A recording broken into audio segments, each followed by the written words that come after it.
Are we really alone in the galaxy?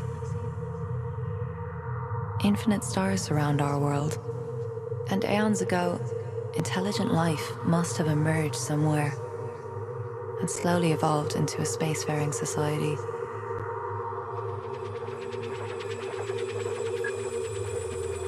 Like us, surely these beings would have been drawn to explore. So then, where is everyone? Is it simply the nature of intelligent life to destroy?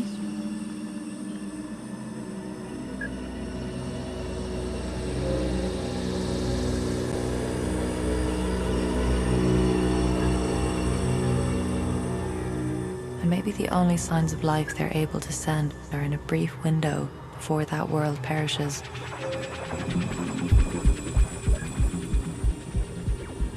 Still, no one has come, and no radio signals can be detected across our silent galaxy. Could civilizations ever cross thousands of light years and find more than alien graves?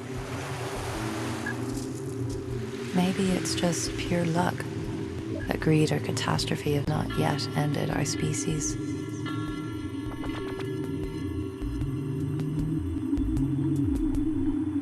Can we make the right choices? Might we learn from our mistakes? Will you overcome the Fermi Paradox? The Fermi Paradox.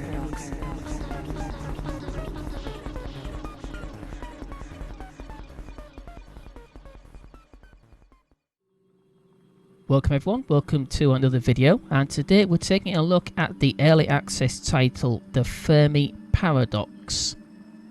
It's a multiple choice game and you have to try to guide at least 4 civilizations to the interstellar age without them wiping themselves or being wiped out by a nuclear or natural catastrophe, and have them meet up. That's how you win the game. It is early access, so we're going to get issues, going to get bugs, things that aren't quite working properly. So I'll head in and we'll start a brand new game.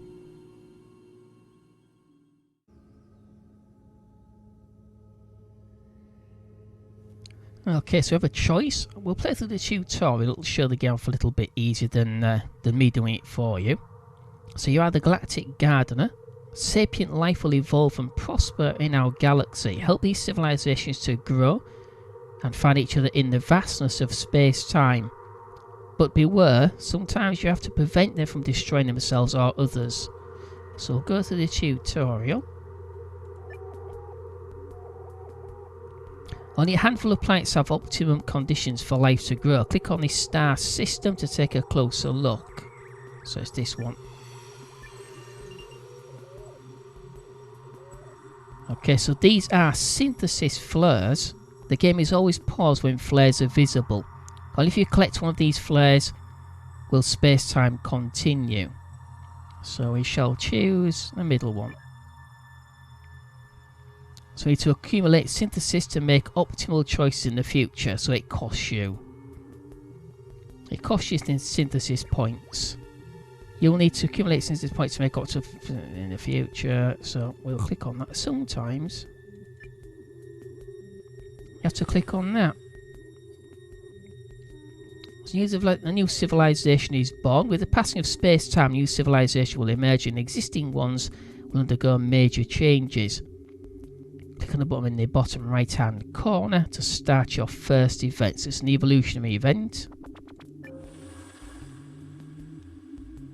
Rigel system. Sapient life evolved on Rigel 7. The life from Rigel 7 started making simple tools and developed a rudimentary language. But which species will form a Stone Age civilization in the Rigel system?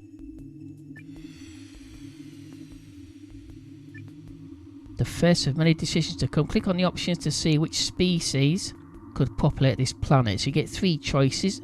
One of them costs you synthesis points, the other one is neutral, and another one will give you 20. So if you choose balanced species, you have to spend synthesis. On the other hand, picking an unbalanced species will generate a lot of synthesis. Choose wisely.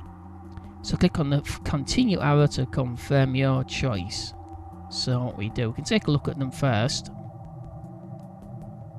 So the Dorloth, sentient and resilient plants. They dwell under the ice and trap other organisms for nutrients. That will generate 20. But it's extremely unbalanced. Standard species is the Kular. Aggressive humanoid pig creatures wandering the ice plains primarily to compete with others of their kin. So they're quite aggressive. The balanced species will generate minus 30 sentient synthesis points for that particular species. So the Esh, a rational species of furry fish creatures with very complex swarm behaviour. So it gives you a description of the system itself as well.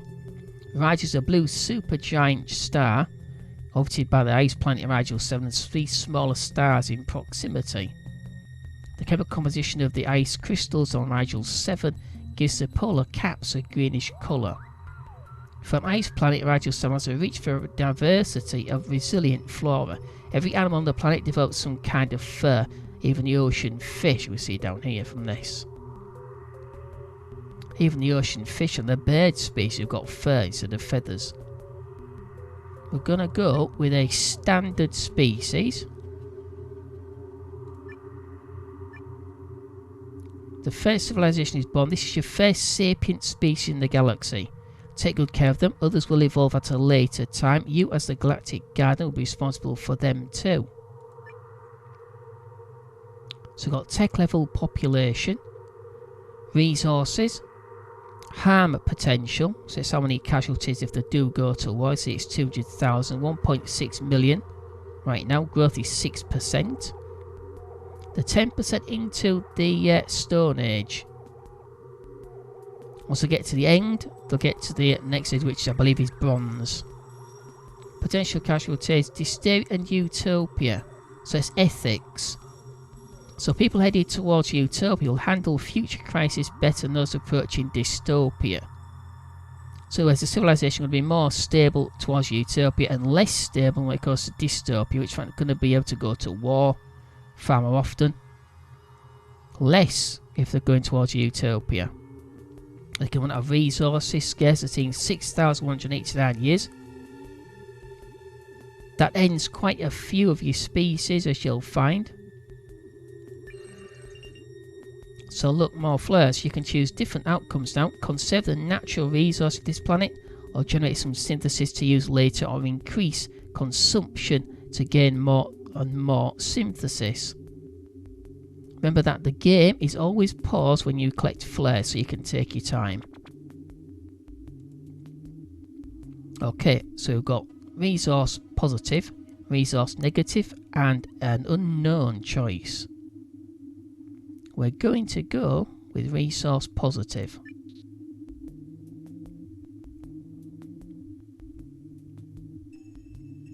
Okay, increase or decrease resource consumption. We already saw we chose to increase it. Increase or decrease population. Increase or decrease the research of this civilization. Harm potential, already seen that. So reduce harm or increase harm potential. That kind of a neutral outcome. It can actually, if you increase harm potential, it means that they could be scared of starting one, which means they could go to peace. It's rather unpredictable, that particular choice. Ethics is it's pretty predictable. Positive ethics or negative, so towards utopia, towards dystopia, and chance. Does that actually show you the other choice? The third choice in the middle of those ones that we had. But it's pretty much chance regardless. So click on the upwards navigation arrow to go back to the galaxy overview. Nothing else really changed. Okay, so the galaxy is your garden. It will take a great amount of care and hard decisions have to be made so that all species can survive and flourish. Will you be able to guide them so that in the future They can leave their planets, cross thousands of light years and find each other. If you need to know more, go to How to Play section of the in-game menu. Okay, so we've got Alpha Andromeda. We've got 3 new flares. One at Gliese, one near Sol, one near Frog Star. So we'll go to obvious choice, we'll go to Sol. Okay, an animal species on Earth forms complex social structures. So we've got a Kular Tribe development event. Okay, Rigel system extinction in Rigel. Oh dear. Aggressive predator beasts on Rigel 7 savagely attack their intelligent tool-making neighbours. The creatures target settlements and replicate fast, jeopardising the survival of the Kular.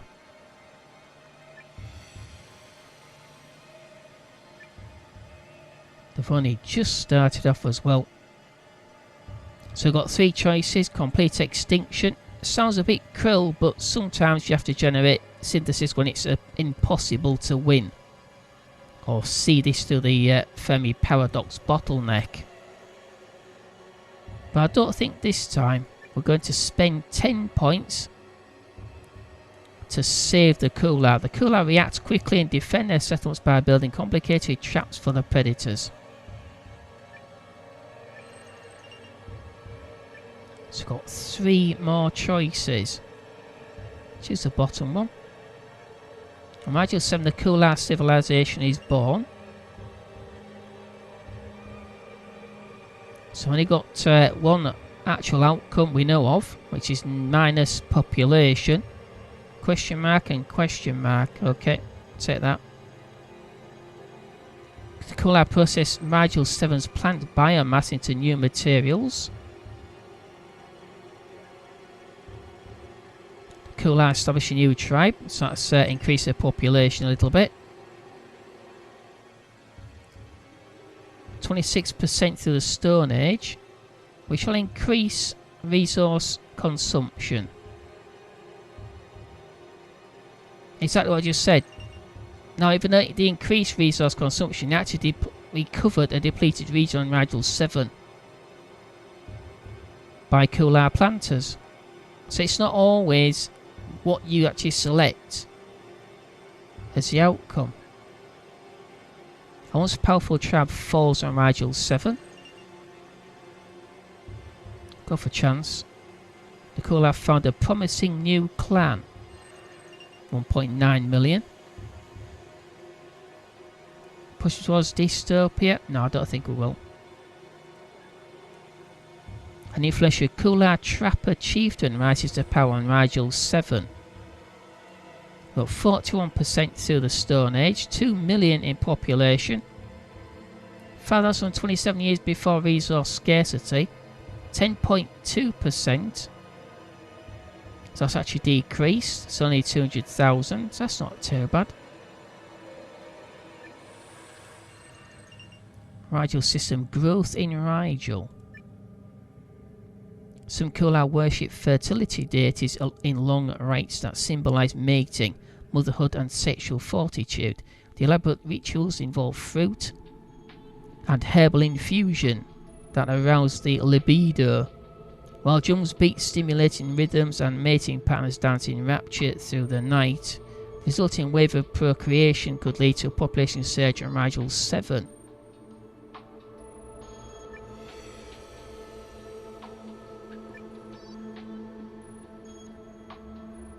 Okay, so fertility rites do make it a civilization pillar, regular development or a dead end. We'll choose regular. Neither of these two cost us synthesis, this costs us... oh no, it gives us 5.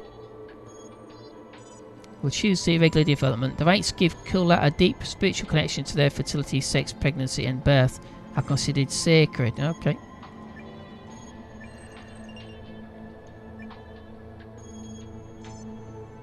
Again, an unknown, all 3. Will we always be able to protect our clans against vicious beasts? Natural hazards reduce the Kular population. Still 12% though. Again, negative towards dystopia and chance.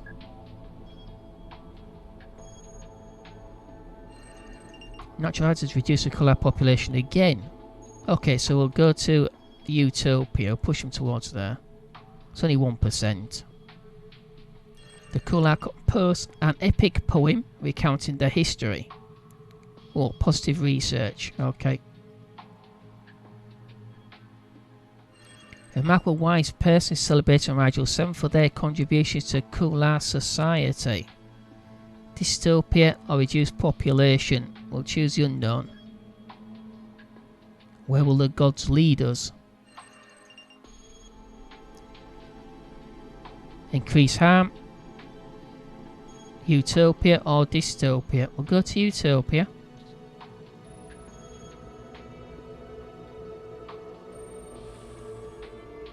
Okay, the Kular composed an epic poem recounting their history. That's again. Kular tribes development event.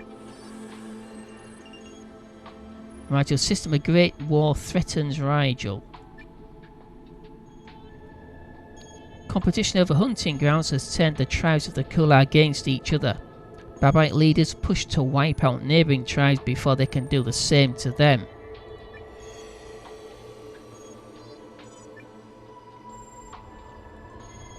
Dominant tribes.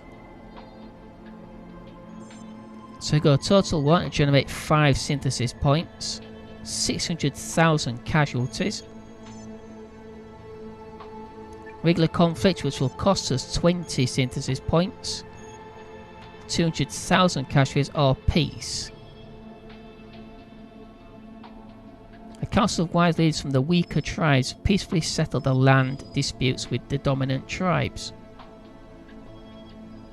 That's the best thing. Might not be later on though. So we've got increased population. Go towards dystopia. Or question. Go for population. Okay, nice one. Research. Takes about 80%. 79%. Okay, we'll go for a chance.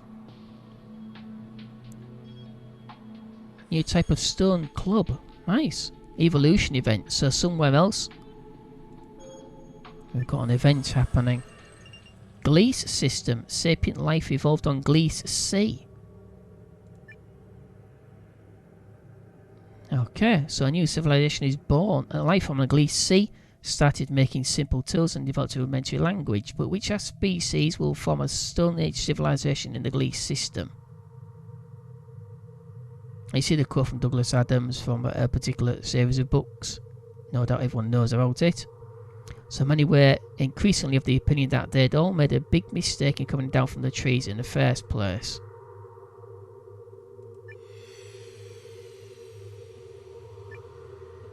You get various quotes like that. Another civilization is born. You will have to foster these creatures too. Guide them in parallel with the other civilizations in the galaxy, and one day they may make contact. Synthesis can be used to help any society. Sometimes you will need to make hard choices to ensure the survival of everyone. So we've got Gliese system.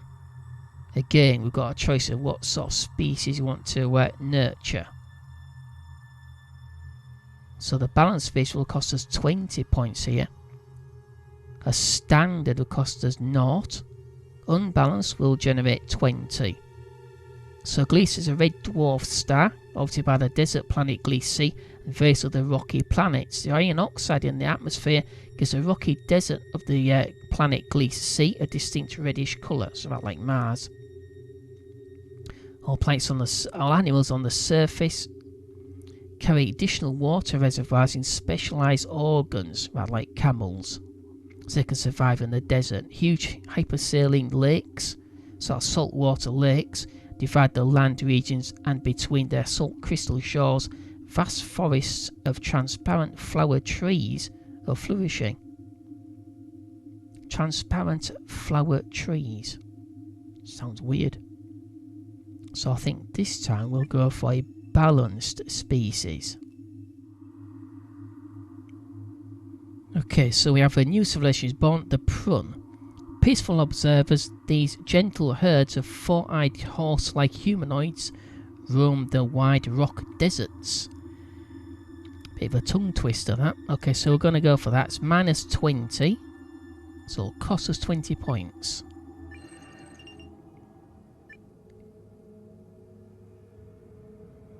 Okay, so 20% into the Stone Age already. 1.5 million. Growth is 0 though. Scarcity in their chosen current resource, which is beast herds. 26,500 years. 100,000 potential casualties. That's 26.7%, so that's lower than our previous species. And they've already Utopia 20%. It's nice. Okay, so we've got 3 flares to choose from. A Prun civilization is born.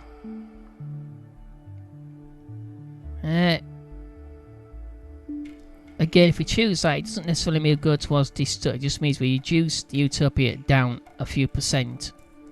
But it could have other positive outcomes from that. But I think we'll go for this. An influential Prun chieftain rises to power on Gliese Sea. So right now, the 27% into the Stone Age, still no population growth. That's probably because they're pretty sort of spread out across the planet's surface. So Kular tribe development event. Rigel system power in Rigel. So colour hunters and warriors craft toxic weaponry by applying plant and animal poisons to their primitive projectiles, which either stun or kill targets through mere abrasions of the skin.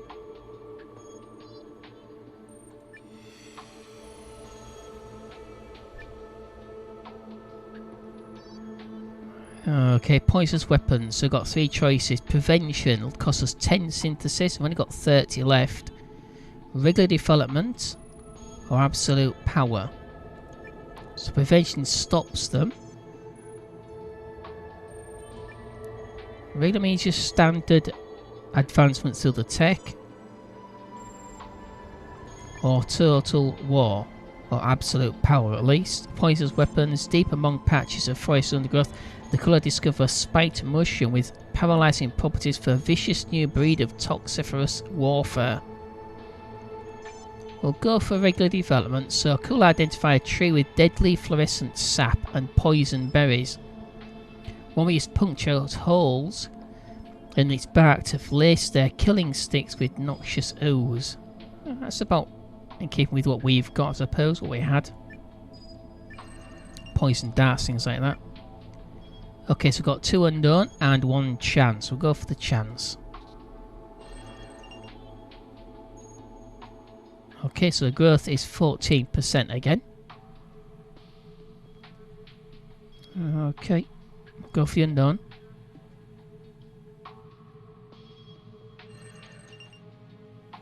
An influential Kular Trapper Chieftain rises to power Rigel 7.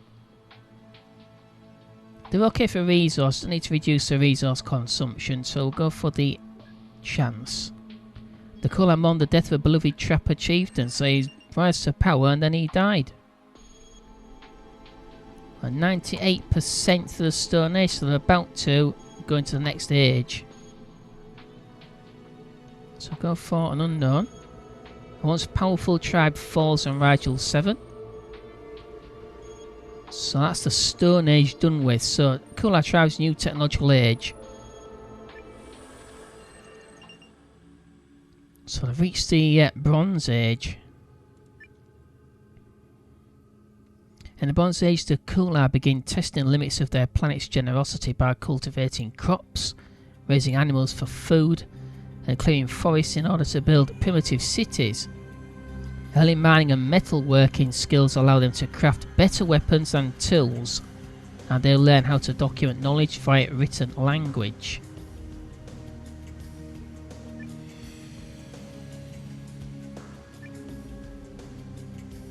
Okay, so the Bronze Age, we've got wisdom, costs us nothing. Advancement costs us 10 in synthesis points, and power will give us 12. We'll go with wisdom. So still beast herds, 14.9 thousand beast herds, resource scarcity in 3,532 years.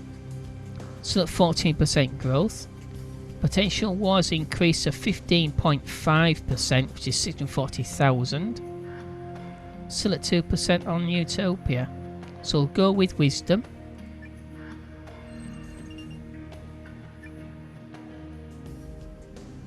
%10 into the Bronze Age already. 3 more flares. I'll choose the bottom one. Kular can now build stable settlements for Rigel 7 and sustain them with agriculture. Ah, okay, so change resources, 1,000 surface metal deposits. So 14.9 thousand. 3,430 before they exhaust that particular resource. Utopia is now 7%.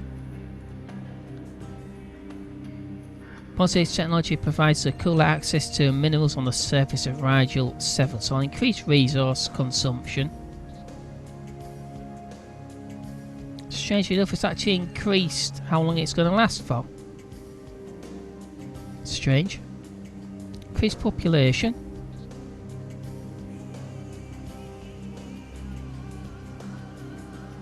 Okay, so growing settlement expands its influence on Rigel 7. Got a development event on the Prun tribes. So got knowledge in Glees. Story tattoos. As a rite of passage during adolescence, the Prun tattoo their skin with vivid details about the history and knowledge of their people. The art of creating these tattoos is passed down from generation to generation. Okay. So we've got 2 species who are actually sapient right now.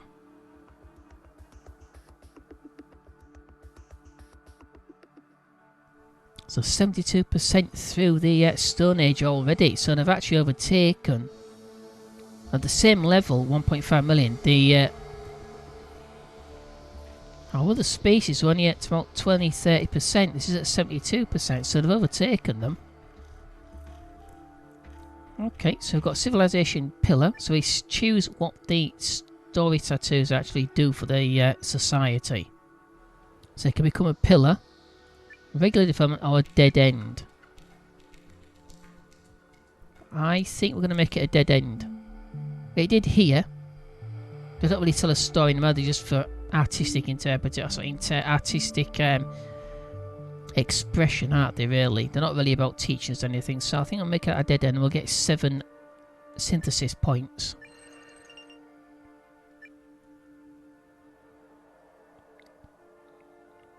So we've got 3 more choices towards dystopia. Could probably afford to do that, but I don't think we will. So a new chab has been established. Go towards Utopia. So only gives us 1% each time we make that choice. The Prun build an astonishing monument on Glees Sea, and again towards Utopia.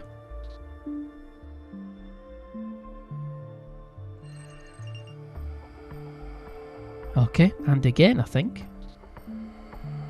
It's a fairly safe choice. Got 26.5 thousand years worth of beast herds, so we don't need to reduce the consumption, so we'll choose one of these. Another chieftain rises to power. So they're at the end of the Stone Age, already in the Bronze Age. They've already caught up with our other species. The Prun reached the Bronze Age. So obviously I'm hoping that as the game develops towards completion, they'll change descriptions for each race as well as illustrations, but right now they seem to be the same ones for each one. In the Bronze Age again, the Prun begin testing limits of their plants' generosity by cultivating crops. So they're exactly the same description as our previous species.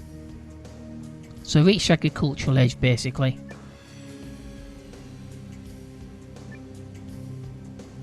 So the Bronze Age we've got for wisdom. We'll take 30 points off us. Advancement is 0. Power will give us 2. I think we'll go for standard.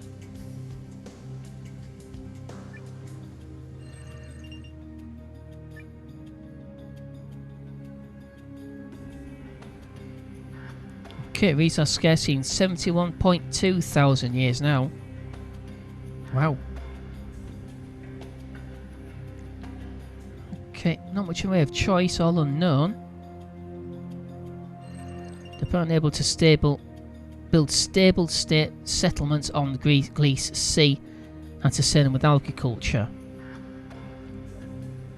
The Bronze Age technology provides the Prun to access easy to mine resource on the surface of Greece Sea.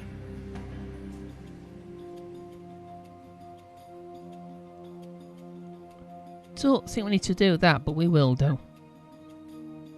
There we go, potential war casualties. So we reduced the aggression or harm, and it's actually increased the casualties. I think maybe there's something wrong there, because that should really have gone down, not increased. Kular Ecclesias development event. So reduction in Rigel. Due to continuous developments within sedentary agricultural communities, more and more beautiful garden complexes are constructed all around Rigel 7. There's increased interest in the physical and mental well-being that gardens can offer the Kular. Yeah, okay. So turn into gardeners. The Great Gardens. Civilisation pillar.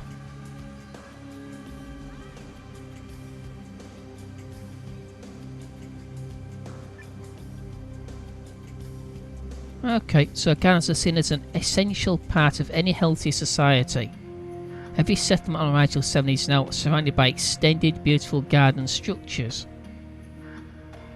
Yeah, I think we'll go with that. It costs us no synthesis. We've got 52. Then we'll go for the chance. An army of spear travelers was defeated by a rider horde belonging to a powerful Kular Ecclesia. So we're already 66% through the Bronze Age.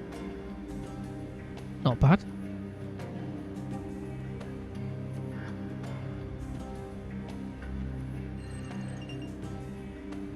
We're 72% through the Bronze Age. We'll increase 8,316 years worth of metal deposits, so I think we can increase their consumption. Strange, because it's good. It's doing the opposite. Now it's done the other. Oh, that's very strange. That it seems to do exactly the opposite when you select it. Not chance. Do other creatures like us exist in lands far away? 5 choose negative. That's weird. So reduce consumption according to the instruction set.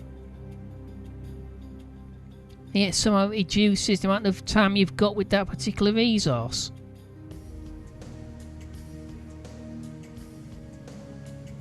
Okay, I think the description is a little bit wrong about those icons. They're doing exactly the opposite by looking at it.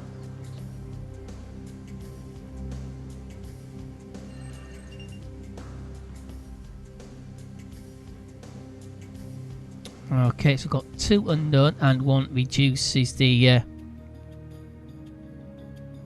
yeah, push them towards dystopia, so we'll choose one of the other ones.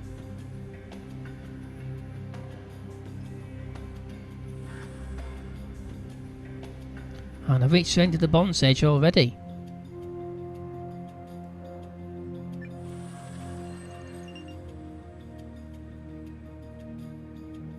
So the Kular Ecclesias has reached the Kular, reached the Iron Age. Oh dear.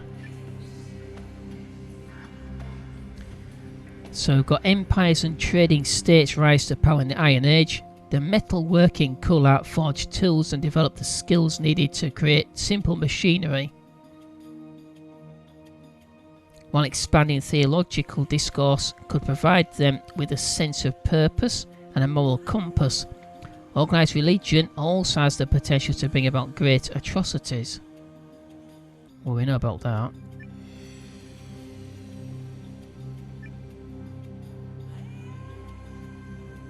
So we've got wisdom, advancement or power. We'll go to advancement again. We've got 62 synthesis now.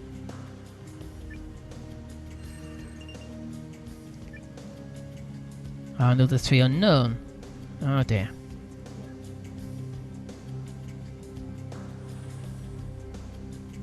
Okay, so the Kular are now able to increase the size of their cities and are able to reach more regions on Rigel 7.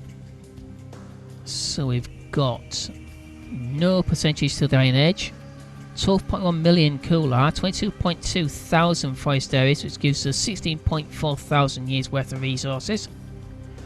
Take a breath. 1.4 million possible casualties. That's 11.2%. It's not fantastic, is it? Utopia 8%.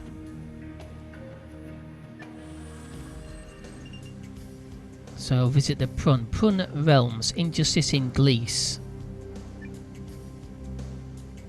Rule of the elders. Traditionally, the elderly are highly respected in Greece. Now that larger Prun realms are formed, the authority of the elders is put into law. The oldest could be chosen as rulers not because of their wit or skill, but simply because tradition demands it. Which could mean disaster. If you put somebody in charge because of their age, rather than actual skill and ability to actually do it, it could spell disaster. So rule of the elders, I think prevention. Yeah, respect for the elderly does not automatically give every Prun elder the right to rule over others. In general, rulers are still being chosen based on merit. I think that's a good idea. So I've got increase or decrease. We see it's done the opposite. Harm. We've got an unknown and another unknown. So that's chance and unknown. We'll go for the chance. An ambitious Prun realm conquers new territories. Let's try and push the population up. The Prun found a promising new settlement. The 22% utopia. We'll push them back a little bit. An ambitious Prun realm conquers new territories again. No, I think we'll do that. We'll do one of the others. Is there life after death? That is a question. So increase or decrease resource consumption. Another chance and an unknown. We'll go for... Let's see if this actually works. We've got 8% growth. No, it does the opposite. That should increase resource consumption. It didn't, it decreased it. So that's right, they are definitely doing the opposite of what they should be doing. Go for chance. Sages manipulate the Prun realms for personal gain. What's new? Increase harm. No, that decreased that as well. So obviously when you increase harm, similar to increasing resource consumption, those figures, that should go up, potential war casualty, and that should come down. Because you're using more resources faster. Okay, the Prun spear fighters lay down their bronze spears and abandon the art of war. And yet somehow harm went up. Actually no, it went... That's weird, so it does exactly the opposite. I increased harm, which meant they should be more aggressive. casualties went up, potential war casualties, and yet these have laid down their abandoned the water depths of war. That's weird.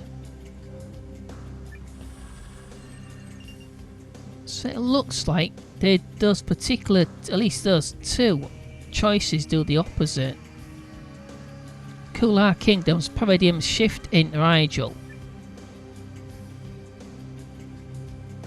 The mandate of heaven. In the region of Rigel 7, the Kular believe that their monarchs are chosen by the gods to rule over them. A powerful dynasty arises and establishes a celestial kingdom, but it is told that the will of heaven can be revoked if the rulers displease the gods.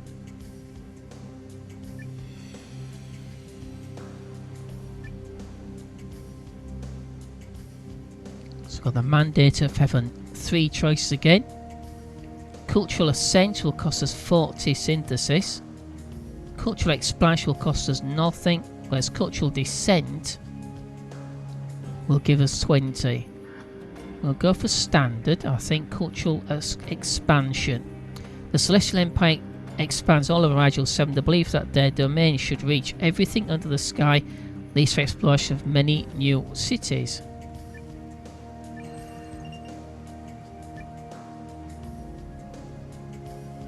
So it's called a Celestial Empire.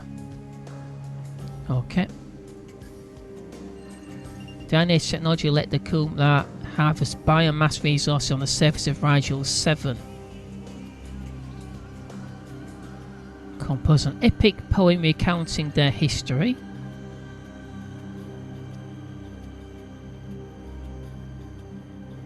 We'll go for the unknown. Will the stars stop shining one day?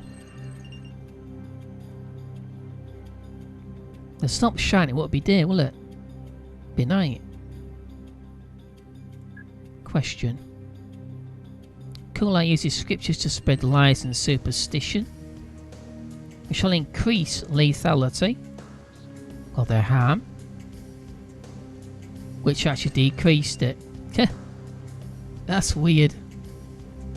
We'll do this one, and that increases it by point. No, it's gone back down again. Okay, I can't get the gist of exactly what these are supposed to really do. Okay, so that is increased population, that works. The actual potential for war casualties seems to have gone down. I increased it. And decreasing it also made it come back up and then went back down again. Okay, never mind, we'll go over to the Prun.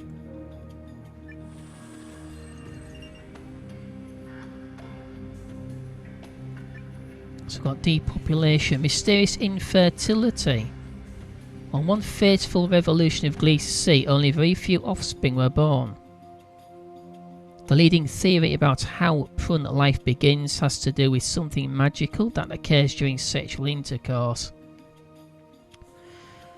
Could a deity be invoked to supply the vital spark at the right moment according to star charts, or would the answer lie in a medicinal plant or potion?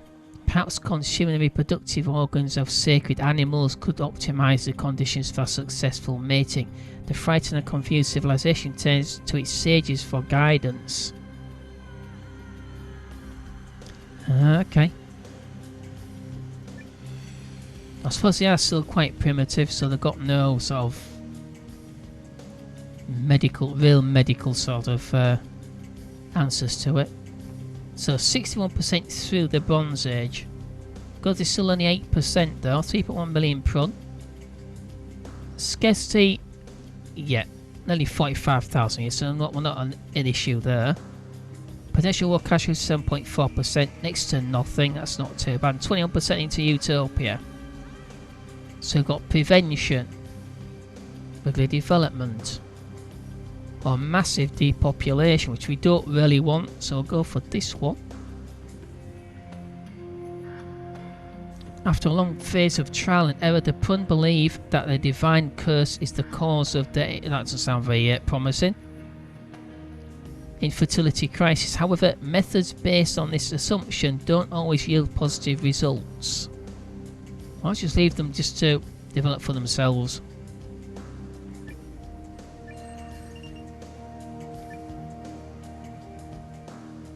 So basically it's praise.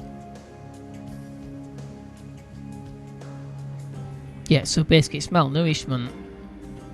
So when barrenness plagued the Prun, praise of fertility goddesses seemed to work only for those who had access to a variety of fresh, nourishing food on a regular basis. The fact that they're privileged... Okay, so basically they're trying to... But it's down to nutrition.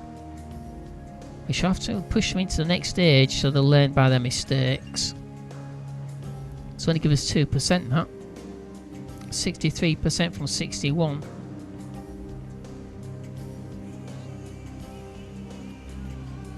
Beautiful sculptures are shared among the Prun on Gliese Sea.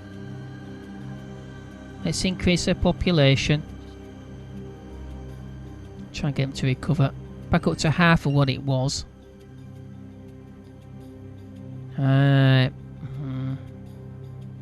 Go the unknown. An influential Prun ruler rises to power on Gliese Sea.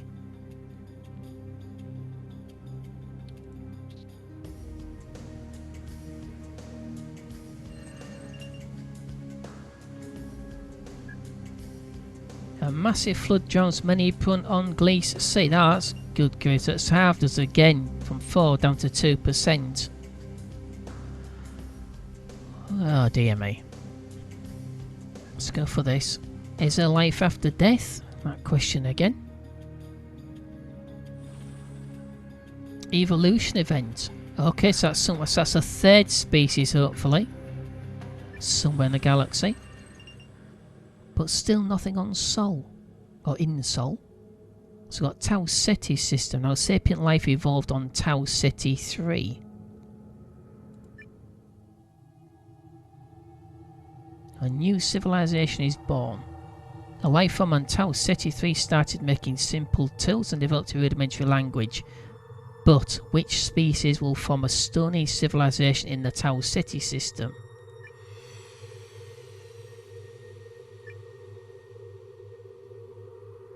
Okay, so Tau Ceti is a yellow dwarf star orbited by the swamp planet Tau Ceti 3 and multiple other habitable planets. That's news to me. The highest mountains of Tau Ceti 3 are so tall that their peaks reach vacuum space. Many plants on the surface are capable of moving around on their own. Ew, triffids. In contrast to the rich flora and fauna on the surface of Tau Ceti 3, the oceans never developed any life forms and are liquid desert. Is that really possible? I mean, most life started in the ocean, didn't it? Well, I suppose it's not impossible, but I'd have thought you'd have had to come from a primordial soup at some point, which would have been liquid. Okay. So we've got a standard species. The Odo, aggressive ape creatures in colourful fur. Their packs traverse mountainous regions with ease. A tree. Okay. The Rama, these tall, intelligent plant creatures undergo countless stages in their century-long life cycle. Tch. Okay. That'll cost us 20. They're unbalanced. The Maru, sneaky, sightless and krill. These bands of small raptors plague the vast jungle forest. Okay, we'll go with the Odo. Got 72 synthesis points. They're already 10% into the Stone Age. Growth is 6%. Again, Beast Hairs is the where the obviously that's where they hunt. Scarcity 6,189 years, so no issues there. Quite aggressive. 12.6% potential war casualties. And neutral when it comes to philosophy. Okay, let's choose one of these.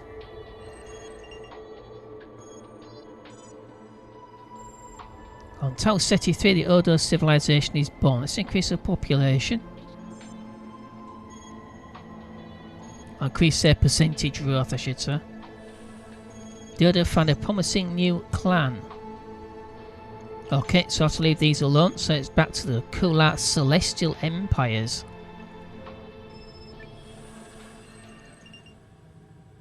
Kular Celestial Empires, consumption in Rigel.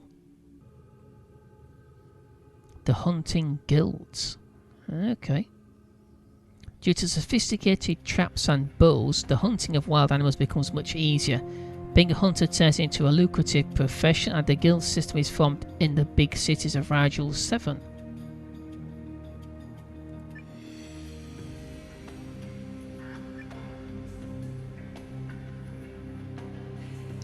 Okay, so we've got 3 choices. Prevention. Hunting guilds turn into a breeding ground for assassins and mercenaries. They quickly become outlawed. That's going to cost us 30 points. Regular development. Hunting rights are reserved only for the divine emperors of the Kular. They employ the expertise of the hunting guilds to decimate the wildlife around their palaces. Or massive consumption, and it'll send them, eradicating most wildlife. That's what happened on this planet, or is happening right now. So I think we'll go for that.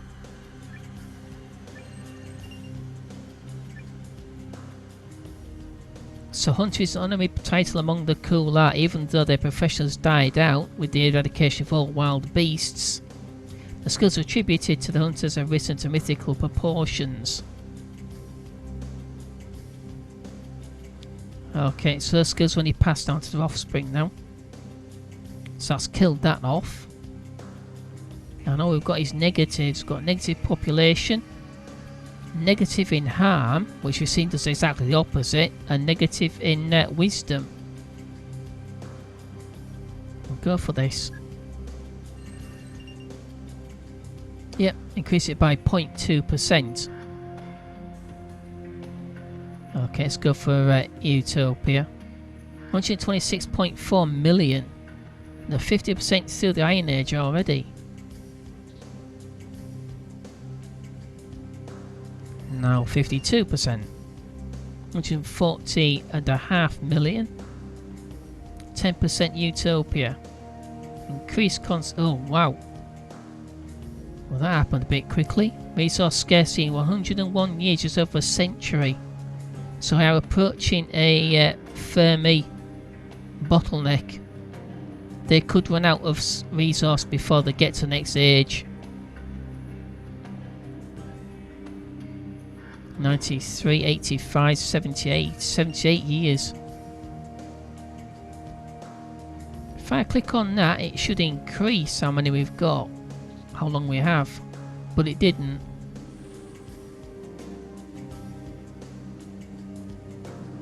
Okay, if you come back here, that may have increased, hopefully it has. So depleted land on Rigel 7 recovers under the care of Kular alchemists. And the Prun have reached the Iron Age as well. Again, it's the same description as before. So reach the Iron Age, iron tools, civil machinery, and expanding theological discourse, providing with a sense of power, so religion as well, obviously.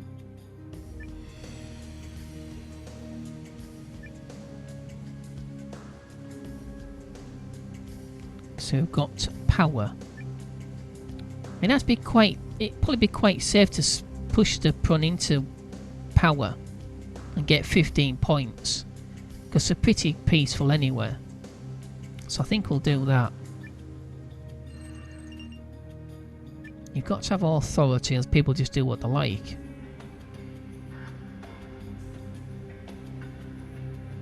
Okay. So suddenly 2% growth, only 3.4 million. So they are quite on a tentative sort of.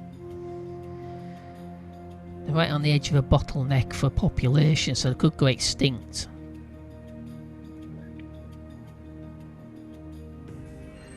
Okay, it's on increase the size of their cities, but they still have increased their growth.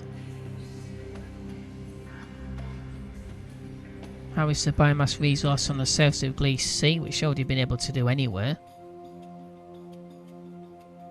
They're doing pretty well for resources, 63.2 thousand years, so they're not going to be desperate for any time soon for any of these resources they're using right now. Okay, an influential Prun sovereign rises to power in Gliese Sea.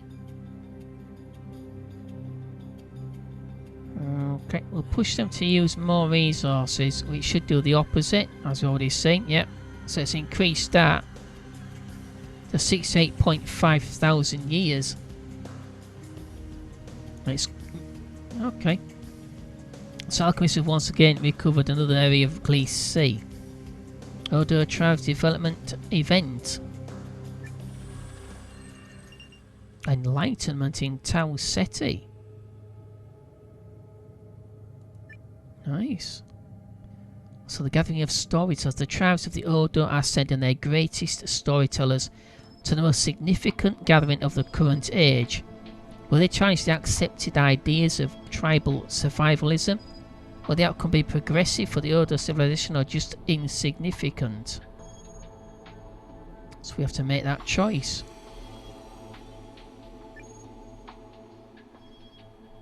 The gathering of storytellers. So it's civilization pillar or regular development or dead end.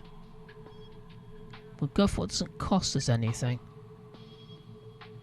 So civilization pillar. This gathering is a milestone for the ethical development of the Ordo civilization. The ideas and thoughts of the attending storytellers are spread over countless cave paintings, reaching all of the Ordo. That might have a sort of calming effect on their aggression. A balance. So we've got 2 for research, increased tech, and 1 for minus. About 2 million, so go for research. A remarkable wise person is celebrated on Tau Ceti 3 for their contributions to Ordo society. Go for chance. The Ordo found a promising new clan. So their growth is 10%. I think we'll boost that.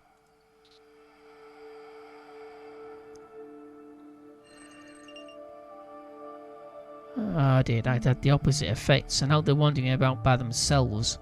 The Ordo abandoned their clans and wandered the Tau Ceti 3 in search of new lands. Damn, didn't want that.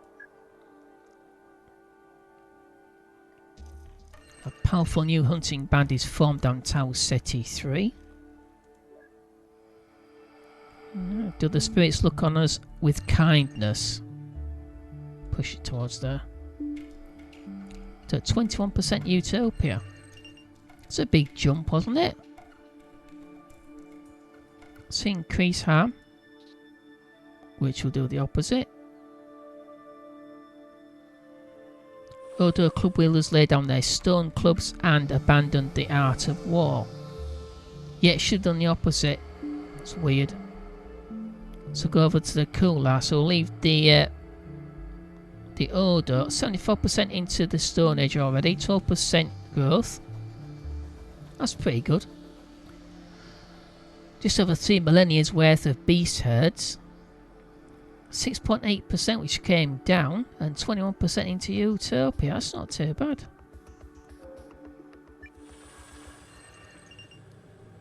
So power in Rigel.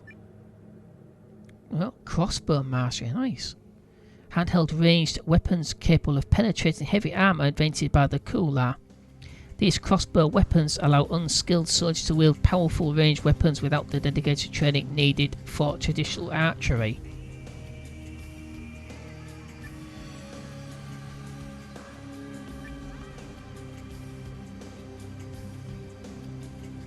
It's going to cost us 30 to give it regular. We'll go for regular development. So crossbow use is incorporated into the battle tactics of the Kular, increasing their fighting strength.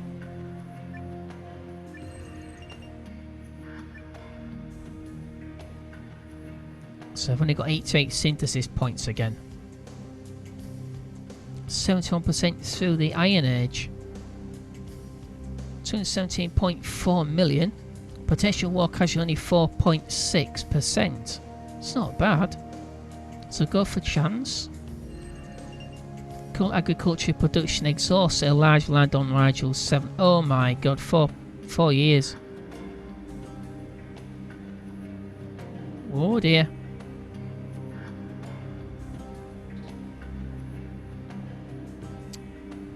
One year. Okay, a Maple Scholar is still a bit of Rigel 7 for their contribution to Kular society. I don't know what happened there. Let's go back to 100 years. Okay, so we've got resource crisis. So scarcity crisis in Rigel.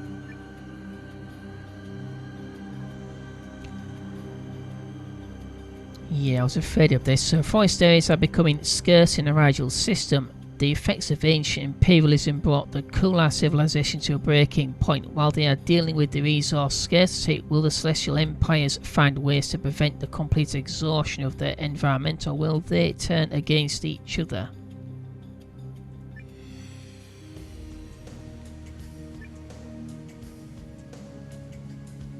What would happen naturally? I suppose war would probably natural outcome of this.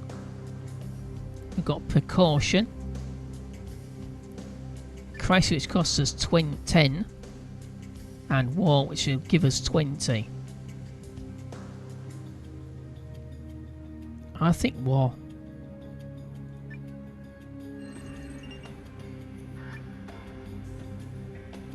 So I brought it down. Crikey, I mean the growth rate was well over 30%.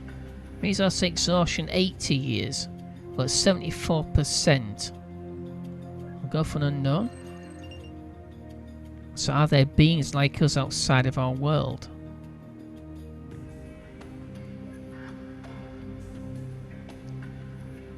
Okay, so a new celestial empire has been born. Go for question. 76 years before resource exhaustion. We've got to get to the next stage before they run out of resources.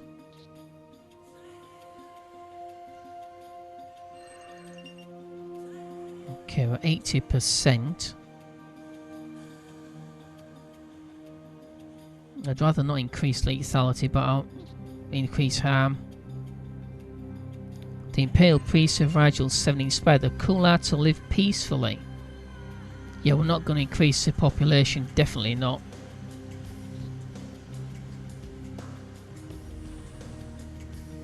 On Rigel 7, Kular alchemists established new resource management methods, so the run out of resources in the current age at 74 years.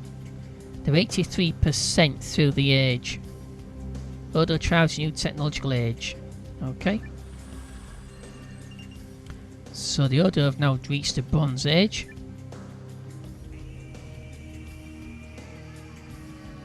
Yep, the same thing. They discover agriculture and basic tools.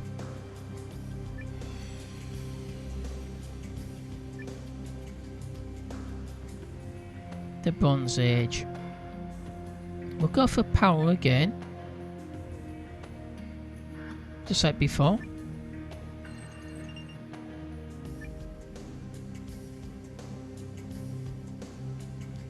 Okay, let's choose the middle one.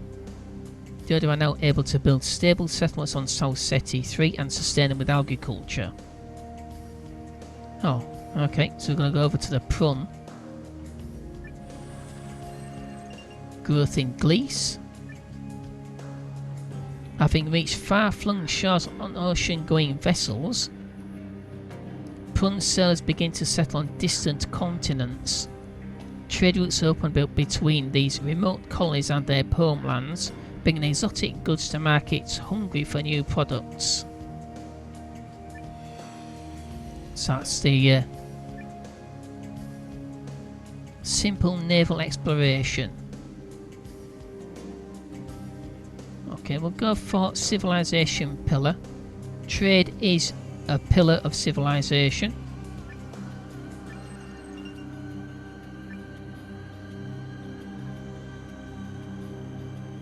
$52.9 thousand years. I think it's safe to increase their consumption, which does the opposite. Okay, so we've got question. Oh, so we've got chance. 3 chances. So innate injustice causes suffering and despair among the Prun. That. can we establish new resource management methods? So we've got 2 to increase wisdom or philosophy. So we'll choose one. Wow, potential war casualties 31.4% of the population. Yet those actually peaceful and we actually chose them.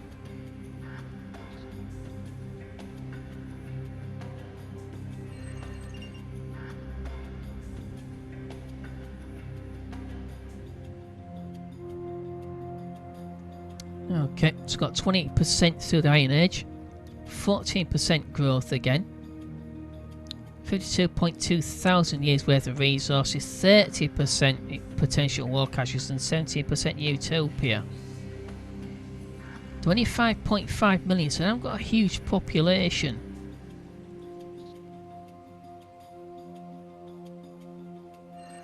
Okay, 31% through the Iron Age.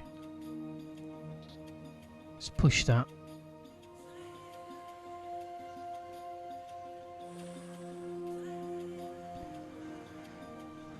Yeah, so the 36% through the Iron Age we have to leave. The remarkable scholar is celebrated on Glee C for their contribution to Prun society.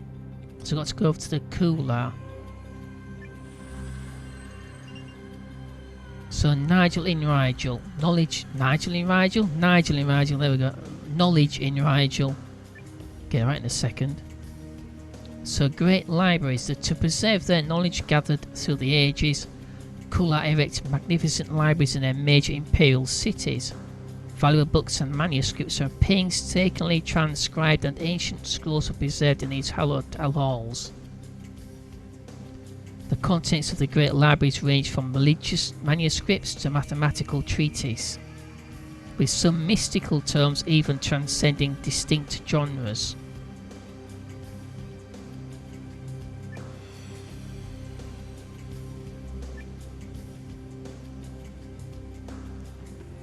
Okay, so what great libraries, Civilisation Pillar, which I think knowledge should be anywhere. Regular, which costs us 30.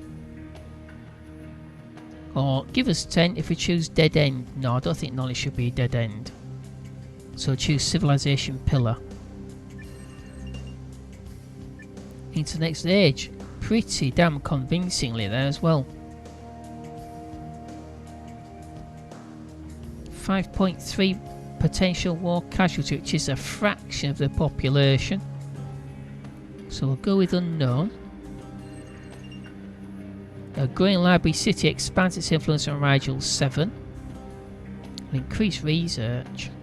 Although, is that really a point?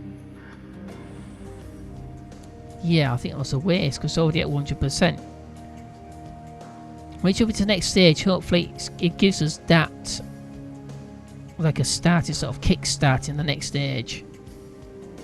So let's see if it does. The Kular reached the nautical age.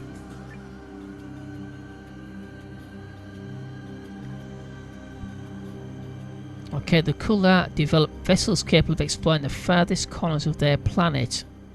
The flourishing traffic of goods and ideas advances the fields of navigation, chemistry and engineering, while rough pirates sail the sea regions of Rigel 7. Universities house printed books, safeguarding accumulated knowledge of Kular civilization. So we've got pirates as well.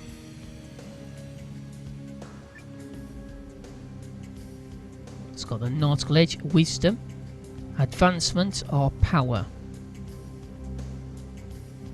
I think we'll go for power. The Kular craft new weapons to conquer, plunder and wage war on each other. Gives us 15 more points, goes 136. Choose unknown. The Kular unable to reach furthest corners of Rigel 7 and create library capitals there.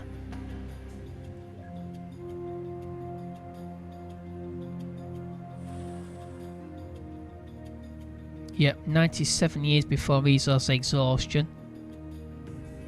Okay. Scarcity in Rigel.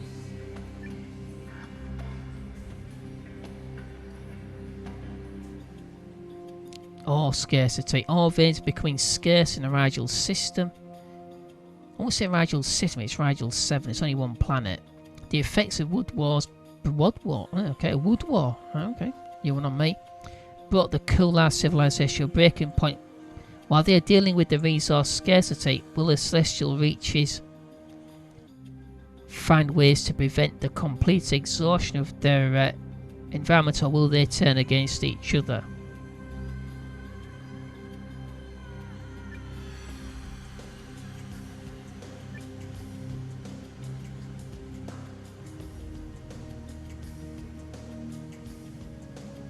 I think I'll have another war. Gives us plus 20. It'll kill off 22.7 million, which is 8.3% if I'm right, of their population at the right now.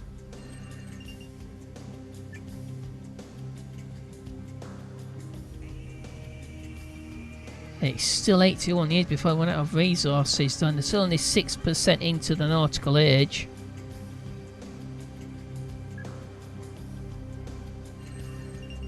Try and reduce that down. We'll increase their harm rate. 63 years now before they run out of resources, so we'll try and push them into the next age as quickly as possible.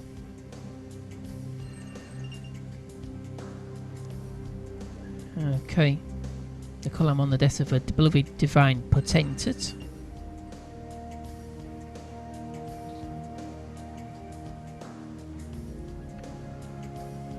Oh dear, it's on 41%. So I have to leave them alone. That will probably be down to next to nothing by the time we come back to them. Go over to the order.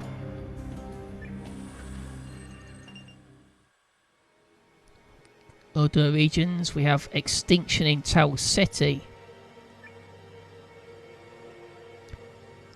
The longest night. A unique constellation of planetary objects in Tau Ceti causes a year-long eclipse on Tau Ceti 3.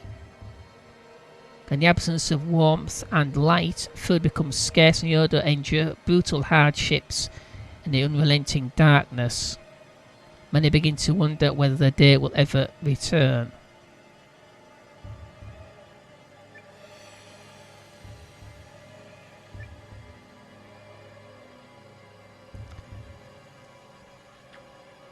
Oh dear. The longest night. Close call will cost us 40 synthesis points. Minimum survivors will 5.6, so there'll only be a few thousand left. Or complete extinction. Now, it may sound cruel, but we might be able to use these to save the other two species and bring up another two species as well. We've got 160, so I think we'll save the order.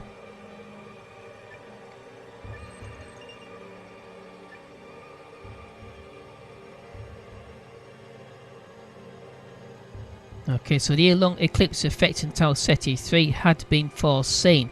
Based on observation of the sky realm over the many generations, while some groups tried to ward off the danger through ancient blood rituals, sages advised the stockpile of crops to last through the resulting famine. The latter was more, I would say, more prudent.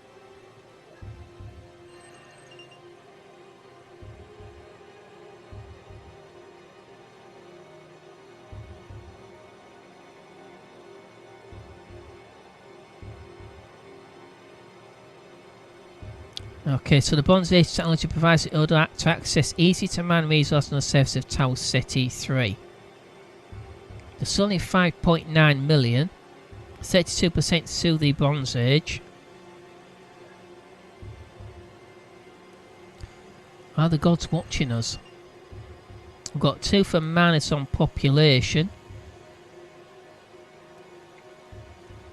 No need to do that, I don't think, not yet.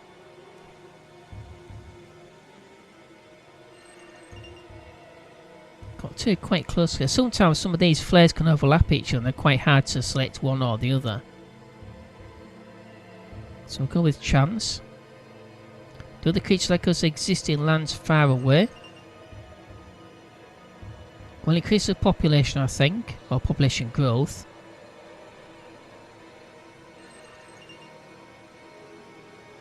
we shall push them towards Utopia. 70% Utopia. 45% through the Bronze Age. Go for chance.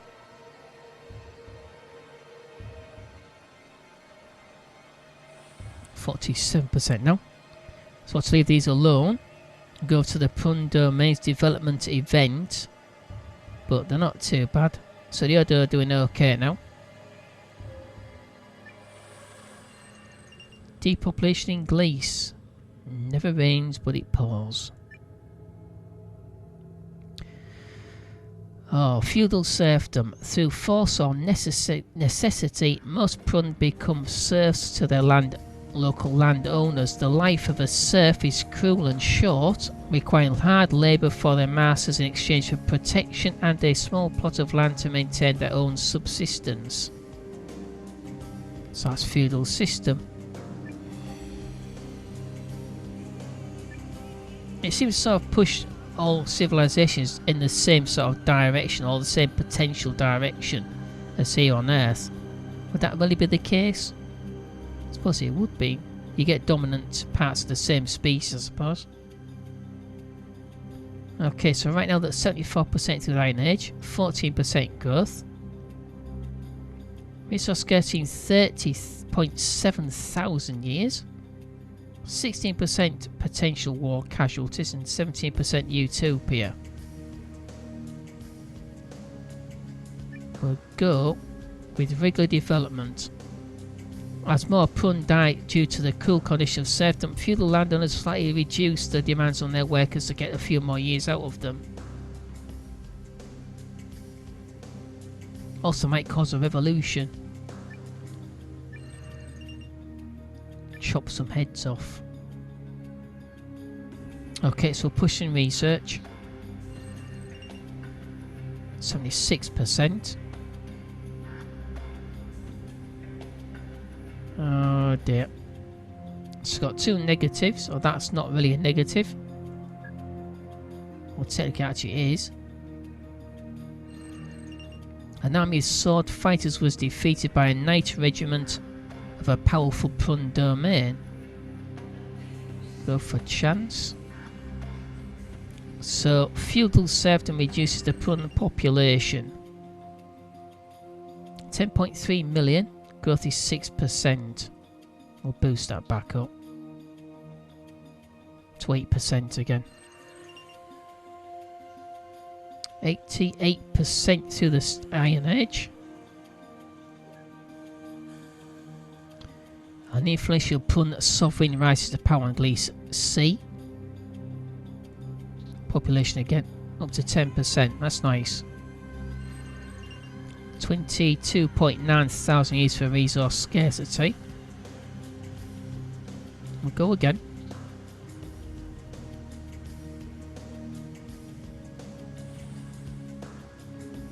Okay. So they're almost through to the next stage. 12% growth, 15.3 million Prun. Just under 20,000 years worth of resources. 10.8% potential casualties and 17% utopia. Okay, let's go to the Kular. Right, it's out of resources. Oh god.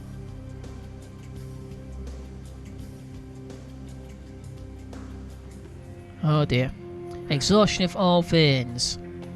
The Kular have used up all available ore veins. They are no longer able to provide for their library capitals, and their celestial reaches will soon fall apart. The overuse of lumber yards has destabilised the environment to the point where the Kular society may not survive this devastating crisis.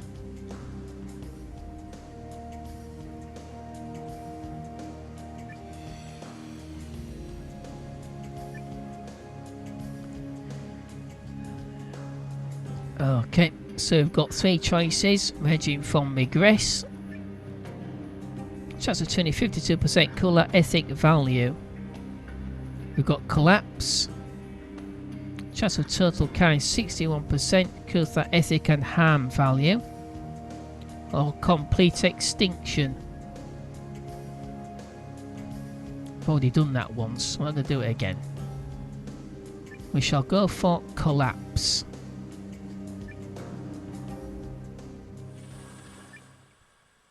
Plenty of civilizations have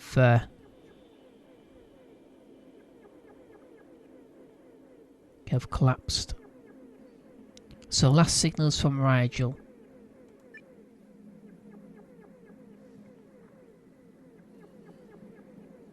Okay, looks like they've gone then.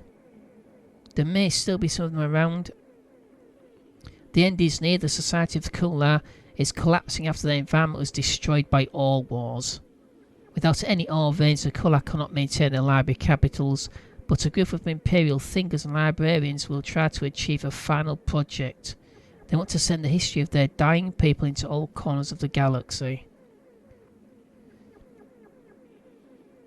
Yeah, got to really watch that resource consumption. It could be okay at one point, but then the population can increase, and it increases massively the consumption rate.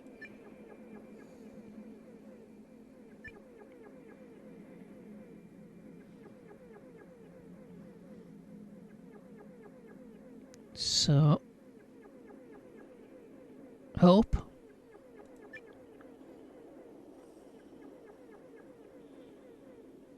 Which will cost us 416.4 million.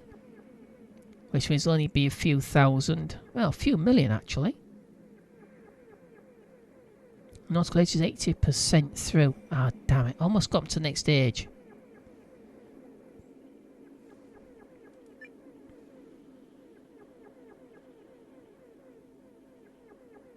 Yeah. Damn it.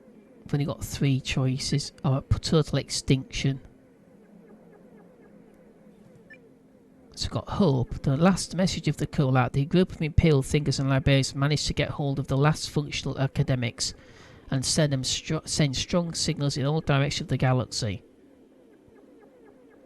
This selfless act gives many Kular hope. A stable community is built around the signal hub, while civilization disintegrates around them. We've got the final signal. The last coordinated action of the Kular celestial reaches is to send out signals containing their history and beliefs to every star in the entire galaxy. While the library capitals are burning and the Kular are dying out, their legacy may be preserved around a different star. Extinction gives us 40 points. Curse and discord in the final days of the Kular prevent the imperial thinkers and librarians from working together. Before they can overcome their differences, the first germ infections are activated by the desperate Kular celestial reaches. The first gem infections are activated by the desperate Kular celestial reaches. That's not what it means by that. Does it mean they're going to try and wipe themselves out? That's a bit weird. Strange description, that. I think we'll go with this one. We might have some left over, which might be to sort of salvage something.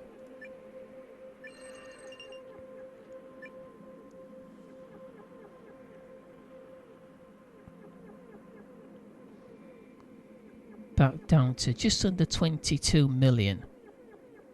Same tech level. They're going to 75.3 thousand ore veins now. How come they reappeared? Just because the population went down? That wouldn't really happen, would it?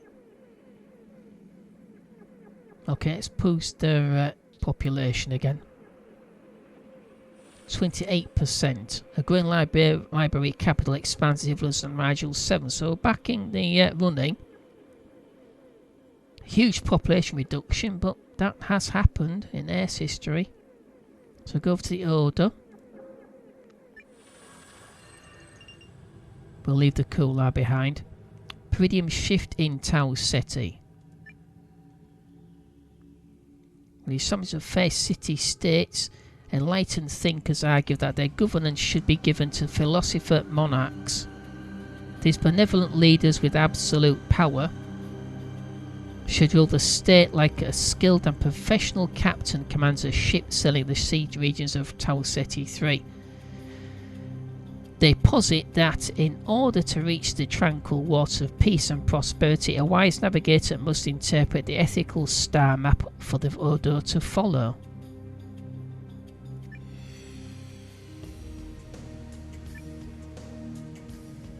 the Ship of State. We've got cultural ascent, which costs us 30. Cultural expansion will cost us nothing.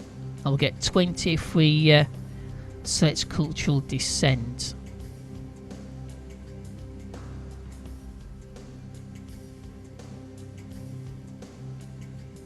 I think we'll go for cultural expansion. So a new form of governance inspires many Odo settlements to form their own expanding city-states. But the ideas and ideals behind the philosophy monarchs are quickly lost. That's about right.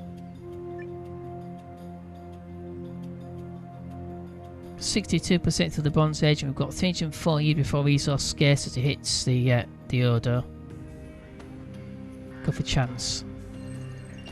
Natural hazard reduce the Odo population. Let's reduce them down a little bit, I think. Slow the population increase. So the 63% through, 22% growth, 14 million. 295 years in resources, 6.9% potential war casualties, 967,000. And 70% still on Utopia. So go across to the Prun domains. So the Prun have reached the nautical age as well. So we've got two pretty decent civilisations. One of them's almost being wiped out. So we've got two promising ones. So it's basically exactly the same as before. We've got flourishing traffic of goods and ideas, as well as basically trade.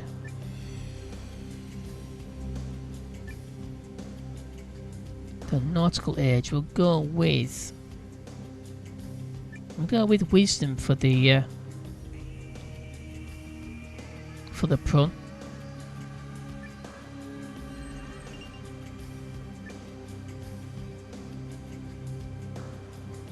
Thousand ore veins, 15.5 million, nearly 30,000 years worth of ore.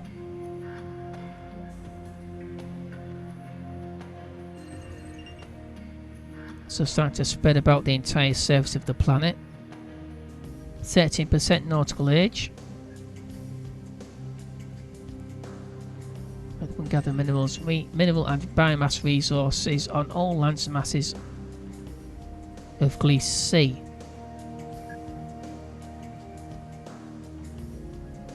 Field of serfdom reduces the Prun population down to 10% growth. But that might not be such a bad thing because it's not going to run out of resources. So go over to the Kular celestial reaches. Okay, so the Kular are first to reach the industrial age. Nice. Okay, so in the industrial age, the Kular starts to study electricity, steam power and machine manufacture in the industrial age. Harnessing the power of radio waves might allow them to send signals into outer space. But this civilization could accidentally eradicate itself as weapons development thrusts forth. Interference with the planet poses a serious risk to the threat to the ecosystem that sustained clarity throughout the age. Okay. So you can see the ring around the planet there, which is the extent of their signals right now. It's got Rigel.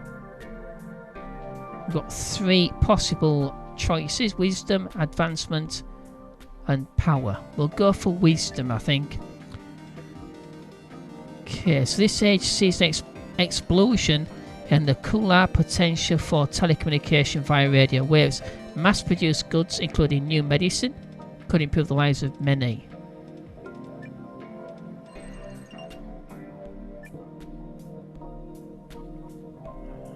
Okay, we've got coal wars as well. Oh, good grief. So a 10% into industrial age, 20% growth, 4,701 years worth of coal fields, 39.5 potential war casualties. Oh my god. 14.2 million. Went down to 36 million now. And they're back to neutral when it comes to wisdom. Oh dear. But they got through to the next stage, even though they had a massive, massive reduction in population. The Kular are able to support large library areas with industrial production pipelines.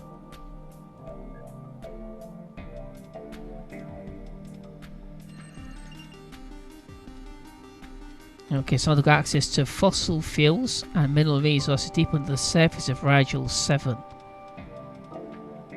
We'll go for a chance. The number of industrial factories on Rigel 7 increases. Yeah, again, they seem to be eating into their resources pretty quickly. 22% level industrial age on level 4. Cybersec's level 4. Go for a chance again. Kular go to feed their ruthless divine head of state. Oh, we need to get rid of him then. So we'll leave them where they are. 20% into the next stage. 28% growth. 3296 years. 3,296 years worth of coal. So again, they're not doing too badly. But if their population increases massively, which it might very well do while we're away from them, that could become a fraction of what it is right now. 30.8 war casualties. Wow. Dystopia at 1%. We'll have to try and fix that when we come back to them. So go over to the Odo. Once again, another Fermi Paradox bottleneck. Invasion of the Horde.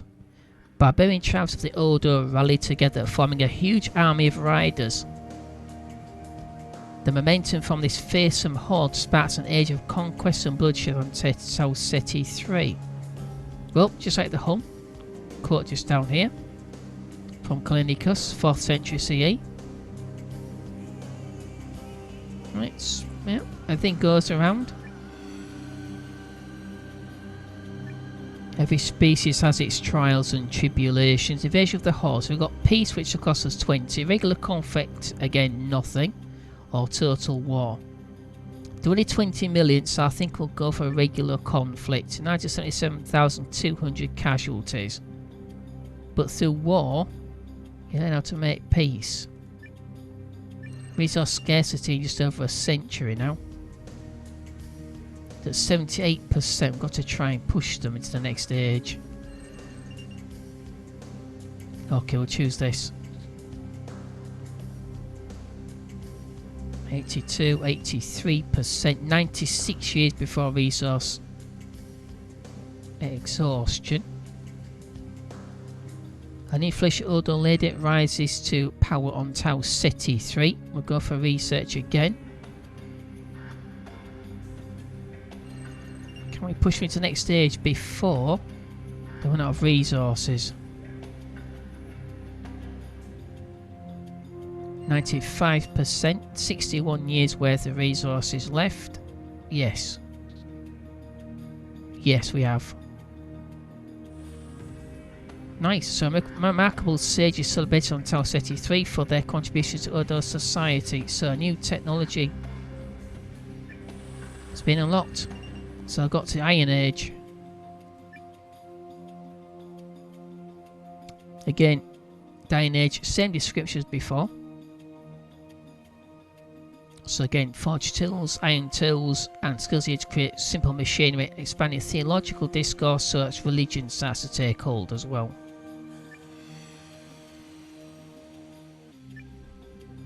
Or theological.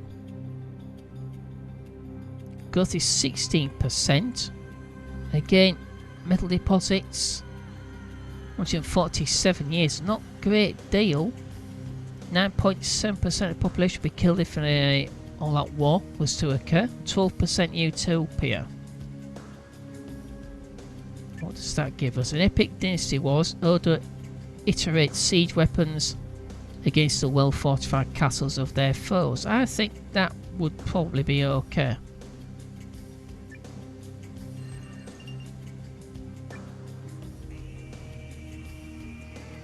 $147 years.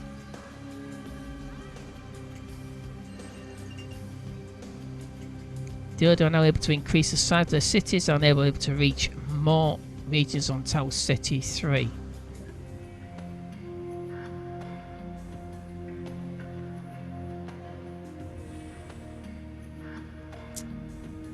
$127 years before resource scarcity.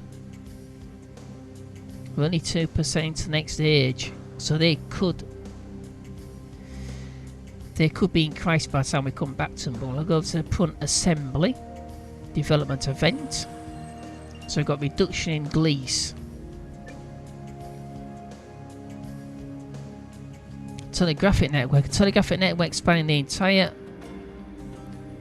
merged into the entirety of Gliese C is invented. This easiest communication makes it less necessary for the Prun to travel. So I have a small population, but they're still the most advanced civilization we have. With that particular tech. So they've got radio signals and also telegraphy already. So we've got civilization pillar. Regular development or dead end. I think I'll make it. Communication is a civilization pillar. It is here. So I think we'll choose that. Due to the nifty telegraphic network, the Pruns stop travelling altogether and stay in their capitals. Ah, no, that's not a good idea. Don't get him fat and couch potatoes, do we? Like people on the internet. Dad ever said that?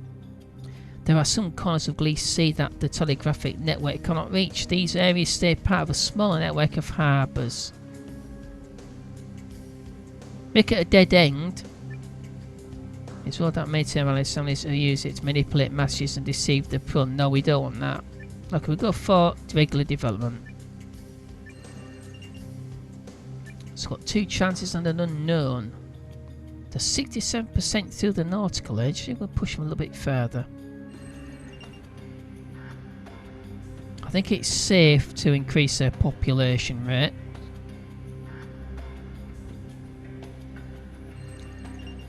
The Prun found promising new capital. Go for none.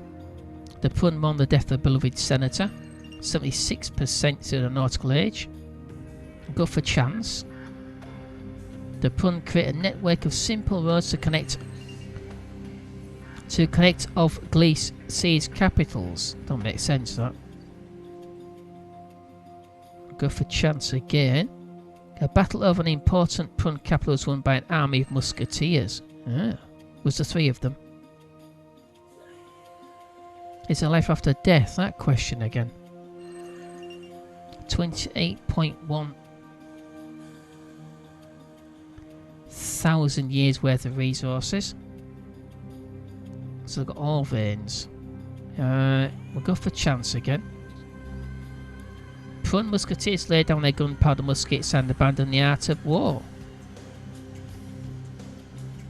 Okay, 94%, just 6% shy of the next stage, industrial age. 10% growth, almost 30 million. It's not a huge population. 27,500 years worth of... Oh, that we're not going to know that is for sure. 10.5% potential war casualties and 22% utopia. So I'll go over to Kular for their new age. That was bloody quick, wasn't it? The Kular reached the nuclear age. Oh, good God. The nuclear age, when rocket technology begins to take off, pun intended, the race for space dominance among the emerging superpowers on Rigel 7 is on. The threat of Kular extinction looms ever heavier on the horizon as they delve into the secrets of the atom. Yep. Meanwhile, in suburbia, the masses are unsure whether to be frightened or excited about the social upheaval about to shake up their nation's sexuality. Drug use and civil rights, also rock and roll, could become a thing. And the infamous quote from Robert Oppenheimer.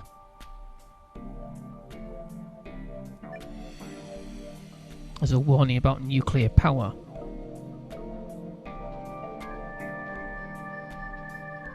So we've got 2. Got wisdom advancement, which won't cost us anything.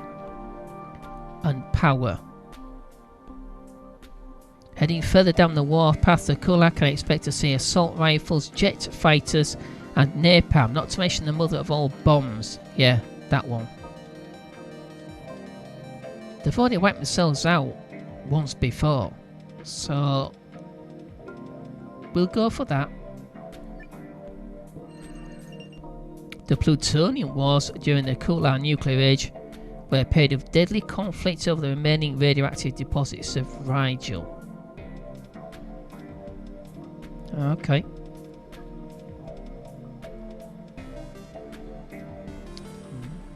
So got the Kular able to support large library areas with large amounts of energy.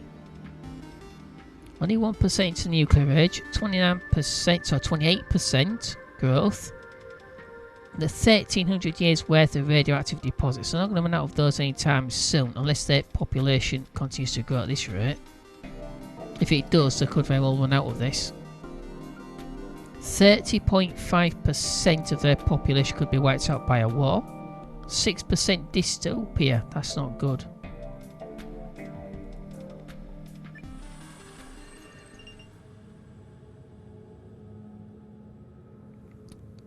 Okay, so we've got the Odo domains. Enlightenment in Tau Ceti. Okay, so the Holy City, a city that is rumoured to have sacred powers, starts drawing spiritualists, priests and sages from all corners of Tau Ceti 3.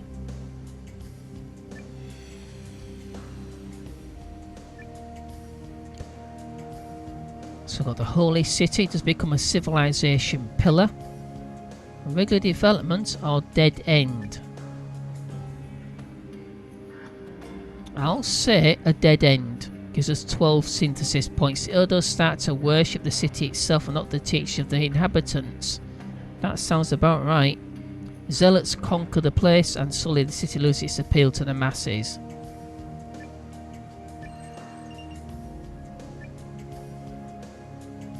So we've got a chance. Increase wisdom. Or an unknown. I think we'll choose this. The obvious choice. Research. 20% through the Iron Age. A remarkable scholar is celebrated on Tau Ceti 3 for their contribution to Odo society. So go over to the Prun Assemblies, New Technological Age. The Prun reached the Industrial Age. Okay, it's got electricity, steam power, machine manufacturing, industrial age, harnessing power for radio waves. Again, same description as before.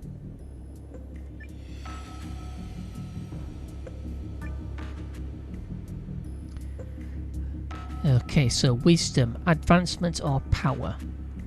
We're going to go for power. We may need some of these points to save a species some point in the future. So industrial age, the Prun focus efforts on designing tanks, bomber planes and simple automatic weapons for increased leverage against enemies. Naval warfare also gets industrialised. Well, it is about right.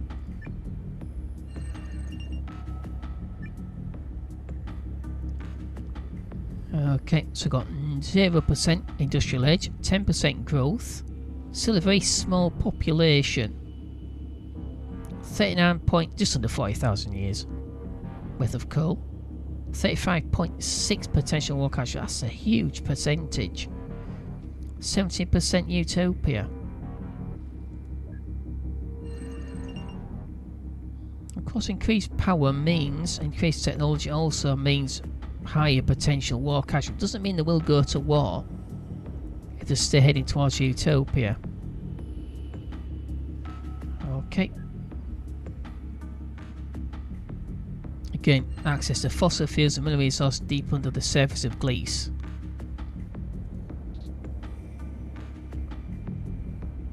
Conflict between two major Prun regimes is settled peacefully. Go for an unknown. Is it possible that around other stars in the galaxy there are planets like our own?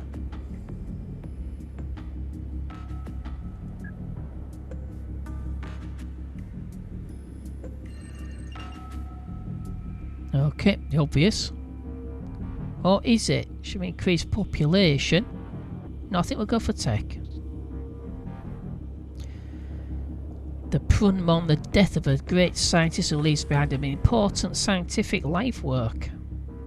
Okay, let's go over to the Kular Celestial Empires. Okay, here we go. Rigel is building spaceships. So, fearing nuclear confrontation between hostile factions on Rigel 7, the Kular construct a spaceship prototype to send their best and brightest to the stars. The preservation of the species may depend on the crew of the Ark ship. Excellent.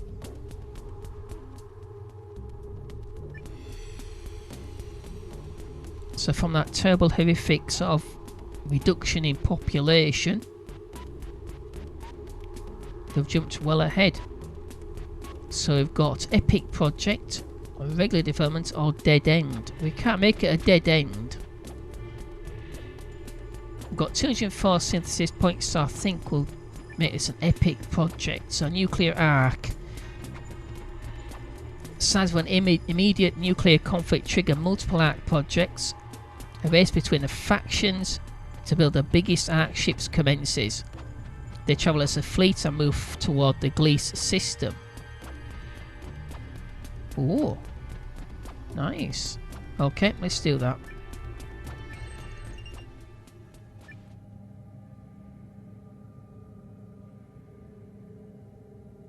So finally they've got off their own world. But strange enough, they're not actually visiting the nearest neighbours. They're going interstellar with an Ark ship, which will take many years to get to where it's going. Okay, so the Kular are travelling towards the Gliese systems. This is the Kular Ark fleet.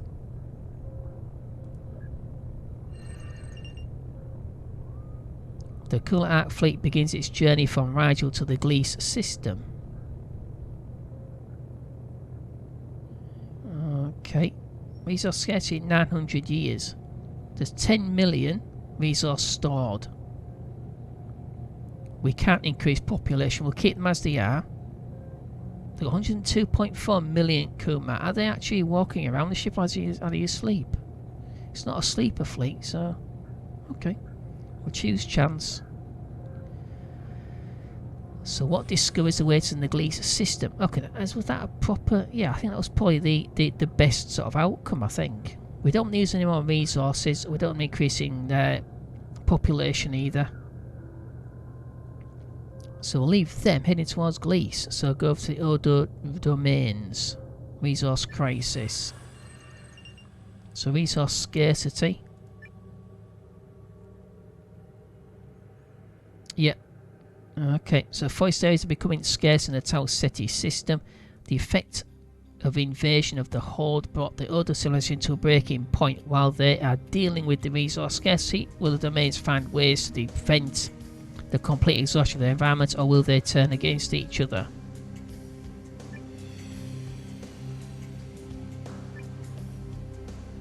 Only 46 million of them though. I think we're going to go for war. 4.1 million. That's not too bad. Because there's 20. Because there's 20 more synthesis points. We'll boost their wisdom. Still in the 879 years before they're completely exhausted.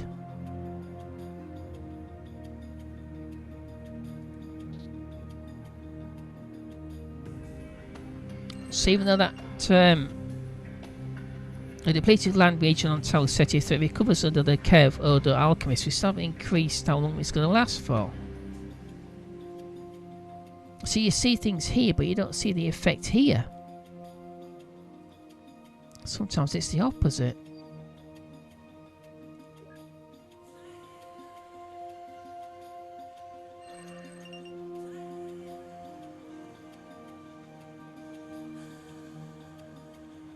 Okay, we'll go for chance.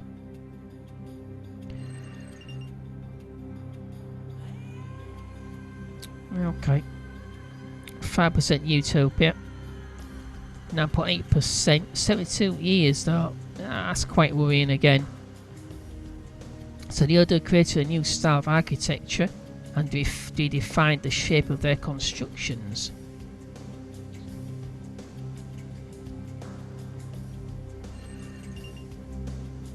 No, we don't want that. We'll try and reduce their population growth a little bit. A volcanic eruption destroys an entire Ordo city. Nuclear Ark fleet development events. So these got 51%. We've only got 62 years worth of resources though. Yeah. Okay. Never mind. Nuclear Ark fleet. Kular consumption. But I didn't tell them to consume any more. Okay.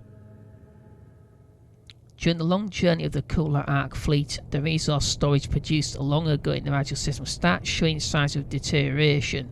Oh, good grief. Logistics officers alarm the captain about this situation. Oh, good grief. So...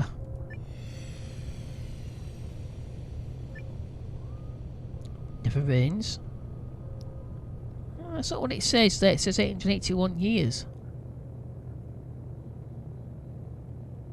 Growth is 0%. We are not going to. Whatever we have, we got to try and keep that at 0.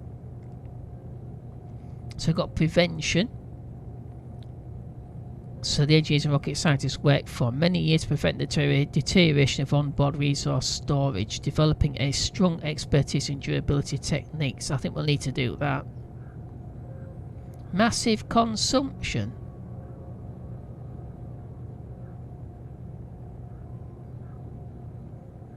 It might seem a bit strange to do that, but it could teach them other things.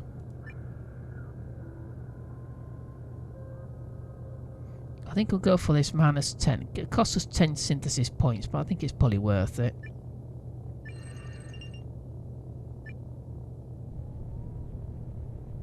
%to the...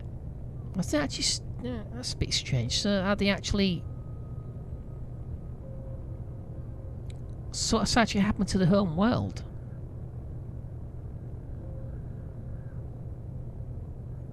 Oh, whatever. Okay. Take the unknown. A new generation of Kular Ark fleet officers takes over system maintenance. We'll go for chance. The Kular crew refit a section of their ship. We can't increase popular... oh, good grief, it has as well. Don't really want that.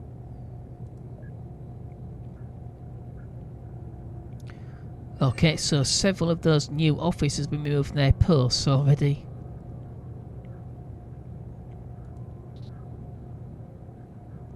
The Kular durability experts are optimising the efficiency of the Kular Ark fleet. Let's bring that down. Okay, back down to 0.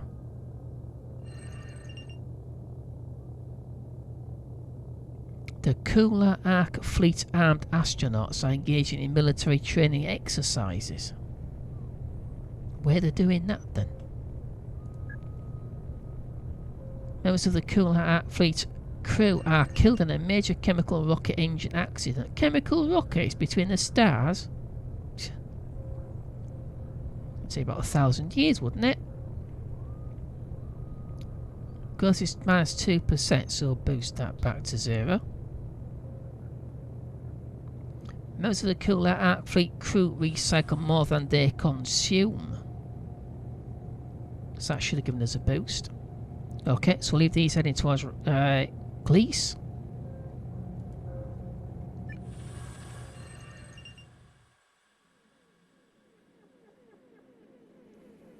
So Gliese is sending signals into space. Is it now?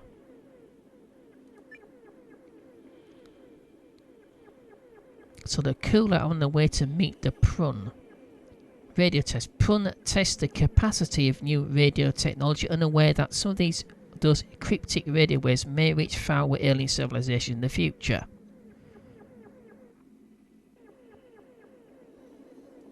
Okay. Radio test.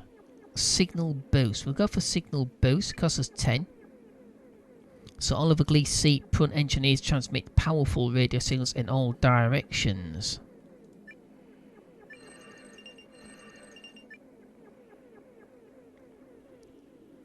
So the Kular are on their way to the Prun. We've got soldiers here. Can we actually get a flare somewhere near Sol?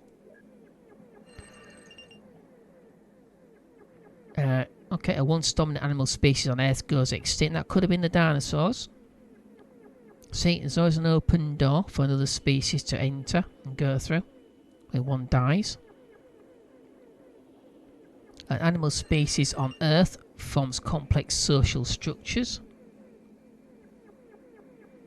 So we've got Kepler up here, Alpha Centauri, Frog Star. I've never heard of Frog Star. I've heard of Trappist. Of course, Alpha Andromeda, obviously. Odo domains? Wait, oh, I see. Wormwood system. Okay, we'll go for this.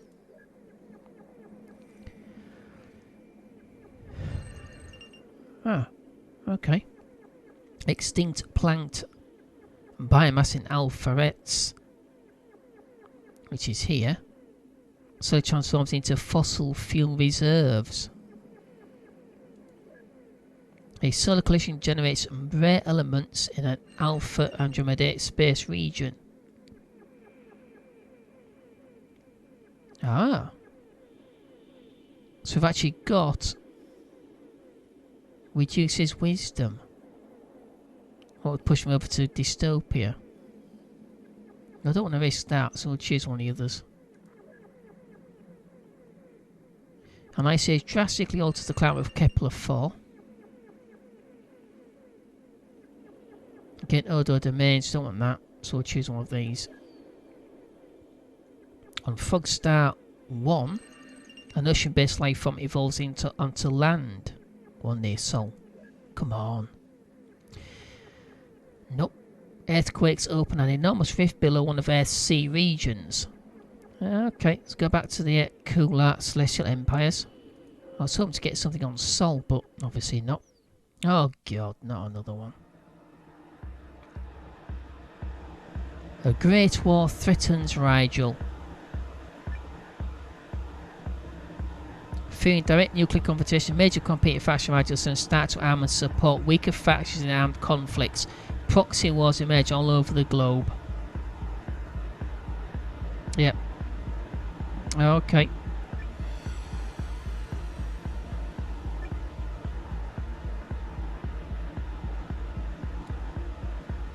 Obviously, only got an Ark ship over there on its way to Greece. Proxy wars. Costs us 30 points for peace. Regular conflict. 54.1 million casualties. Or total. We'll go for this. I think we'll go for this. So the proxy wars going on for decades, and many Kular are killed in periodic conflicts. 54.1 million casualties. That's the best outcome, I think.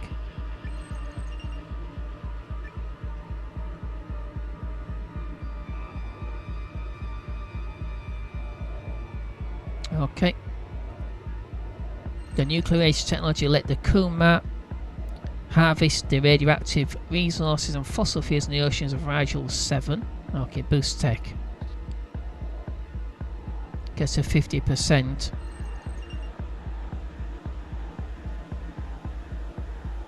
Again, technology. 55, 56, 56%. I think it'll reduce population increase a little bit. 129 years before radioactive deposits are completely exhausted. Reduce that down a bit further again. 18%.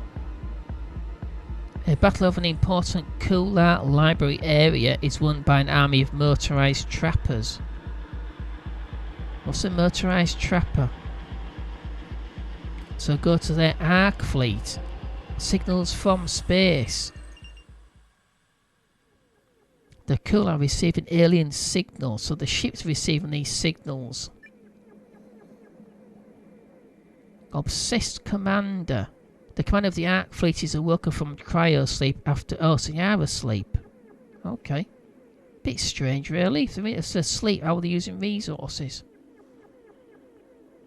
Or doing anything?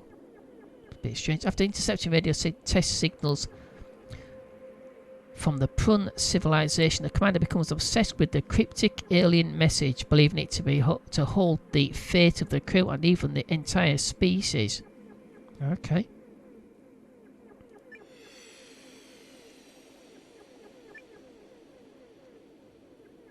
Enthusiasm, minus 60 points. Damn. It's worth it, I think. Look at the other ones. The commander is convinced the radio signal test is vital to their mission and the crew is ordered to focus all efforts on deciphering its meaning. Obsessed Commander, doubting the validity of the radio test signal, the crew views the commander's behaviour as delusional. Fearing their mission will be jeopardised, a new commander is installed. No, we'll go for this one. Hostility. Yeah, paranoid. Order to enhance the combat effects of the Ark. Yeah, we're not going to do that. Minus 60. It's going to cost us 60 points. It's priority to decipher it. Go for that. Yeah, again, we've got an increase in population. Can't really help that. Dystopia will boost towards utopia.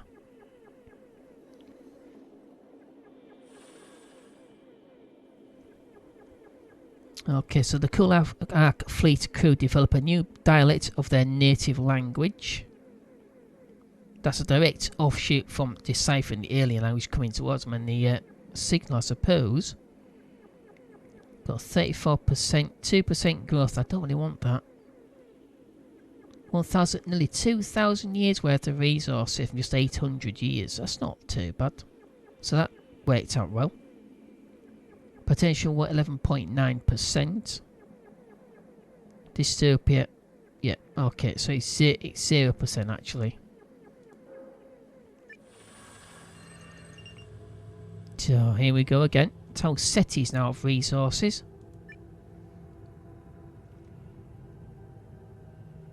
Okay, again, the other views of all available forest areas, they are no longer able to provide for their cities, and their domains will soon fall apart. The overuse of metal mines has destabilised the environment to the point where the Odo society may not survive this crisis. Devastating crisis. Oh, good God. 74.2 of them, million of them, 74.2 million. 98%.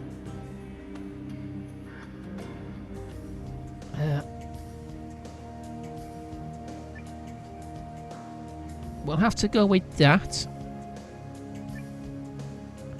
We'll try and make it up to them. Other domains. Carnage in Tau Ceti. The final carnage. Forest areas are completely exhausted, and the Odo take their iron swords to fight each other while their civilization falls apart. While night regiments move towards a final battle and the Odo cities are drowning in blood, it is clear that the society is doomed to die. Will Tau Ceti 3 recover from this final carnage? We'll try and get it to.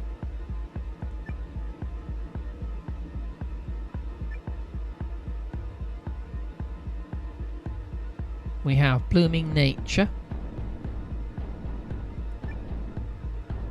Regular development costs us 10 points, or total destruction.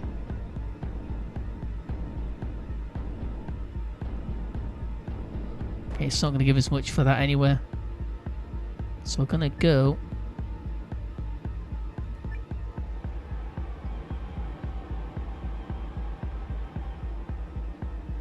That's not good either.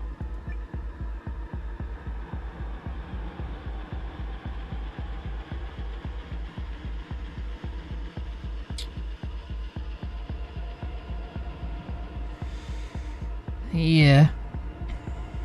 It's a possibility, I suppose. I'd rather do regular... We'll do this. The final carnage among the Order is ended with well poisonings. That's not good, is it? Deterioration claims the destroyed city. Only a few remaining knight regiments can be found in the wastelands of Tau Ceti 3. Doesn't tell how many is actually going to get killed off though. The other ones are... You can't have that. That means total destruction. And that also means total destruction.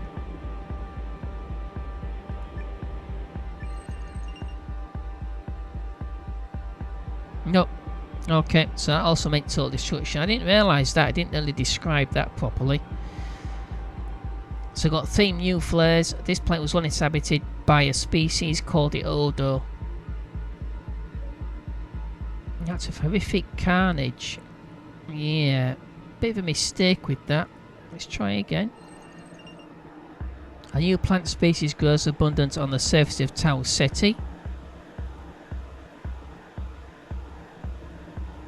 Plant growth on Tau Ceti 3 slowly changes the planet's atmospheric composition, so fit for another life form to come forward, hopefully. So that's the end of the Odo, unfortunately. Peridium shifting Gliese. The introduction of time-saving household appliances shifts the domestic landscape of the Prun. Traditional roles are upended and lit by liberation from menial tasks. With more time on their hands, with new family and work structures appear.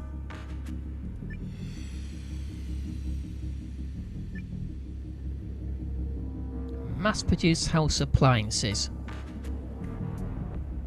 87% into the Industrial Age, so they're almost at the Nuclear Age themselves again. We'll go for cultural expansion or cultural ascension. Costs us 20, we'll try that. So freed from mundane chores by environmentally friendly appliances, a large section of the Prun populace moves out into new fields of science and philosophy. That's a good idea.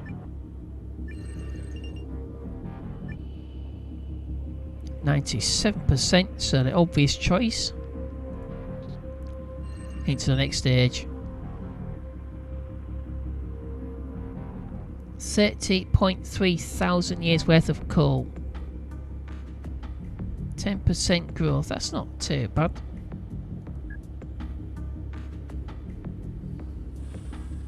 A network of highways connects many Prun industrial areas on Gliese Sea.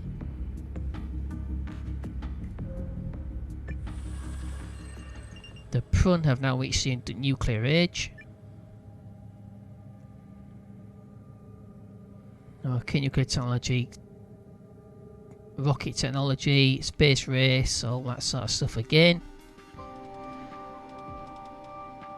Chance for war is increased, as you already know. I think we've figured that one out already.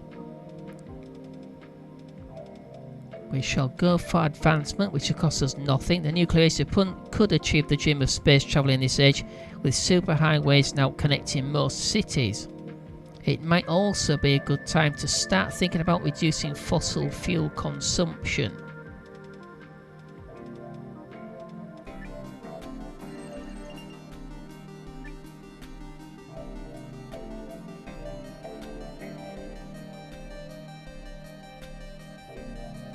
Okay.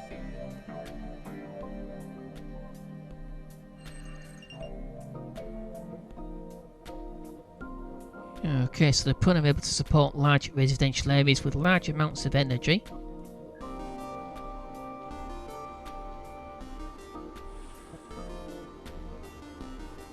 The nuclear age technology let the Prun harvest radioactive resources and fossil fuels in the oceans.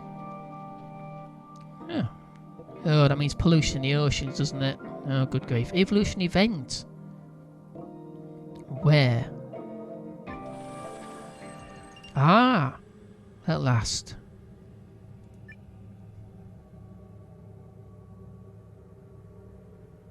Okay. So life form on Earth started making simple tools and developed a rudimentary language. But which species will form a Stone Age civilization in the Sol system? Obvious choice. Balanced. Oh, dolphins. The dolphins, schools of playful sea mammals exploring the endless oceans. They have got a nasty side to them, which they found out. Standard. The humans. Yeah, not really sort of flattering description. A groups of hairless. They're not really hairless. Humanoid mammals, aggressive but also quite clever. And bloody dinosaurs. Oh my god. Well, I suppose, yeah. The dinosaurs, giant feathered reptiles with small brains. They hunt and they eat. Now, the thing is, if I was sure that we're going to get another evolutionary event on Sol, or around Sol, on Earth, I would choose this. But I'm not guaranteed to get that, so we'll choose humans.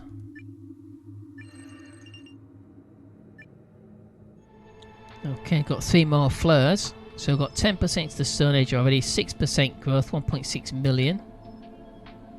There's 7,000 years worth of resources right now. 12.6% world cash, but no utopia or dystopia. Okay, so on Earth human civilization is born. Go for that. An influential human chieftain rises to power on Earth.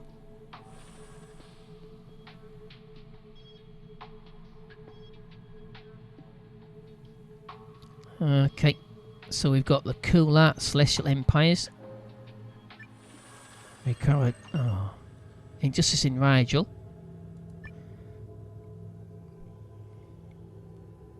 Kill the imperial psychologists. Opposed to progress in their society, some Kular reactionaries take to extreme measures.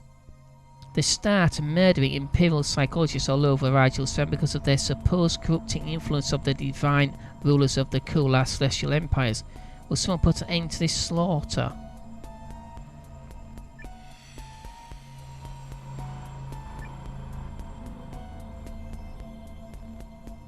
Sounds like kill all the priests, in my opinion, but there we go. Prevention. Costs us nothing at all. Or massive injustice, which will cost us 20.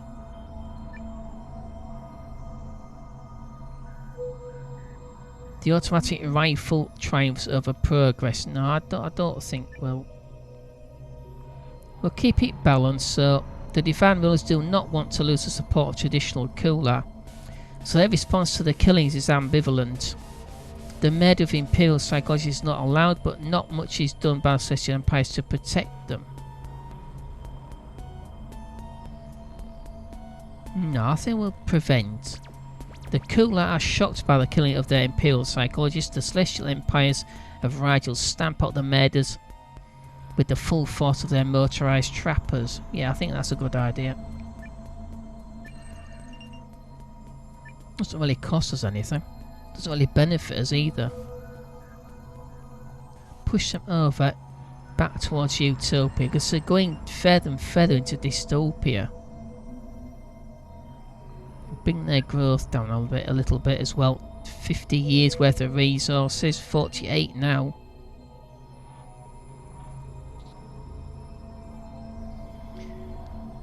Oh dear.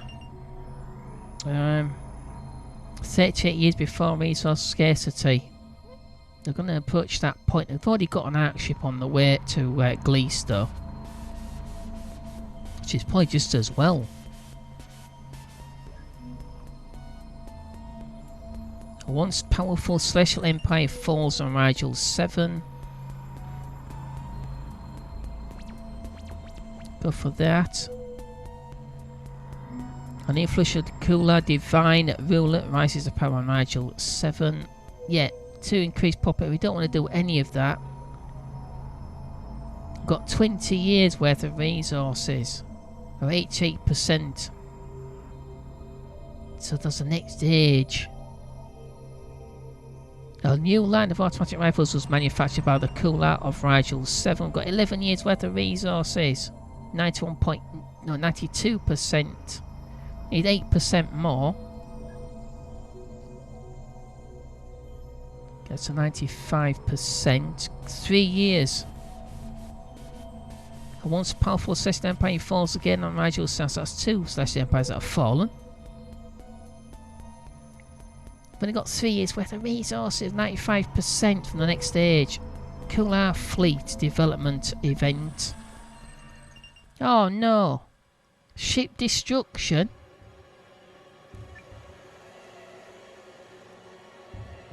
Micro debris impact. The Kular Fleet's navigation instruments alert the crew to an obstacle. Ark Fleet is swathed in a vast cloud of pulverized space junk. Where's that space junk come from then?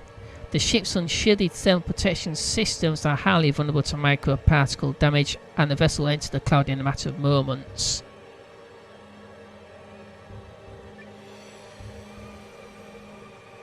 They're halfway there. Oh, it's... oh, good grief. We can't afford to have them complete destruction. Minimum survivors, we're going to have to spend 60 synthetic points. So micro debris perforates many areas of the Kular Ark fleet, but all vital systems remain intact and the crew survives. We'll have to do it.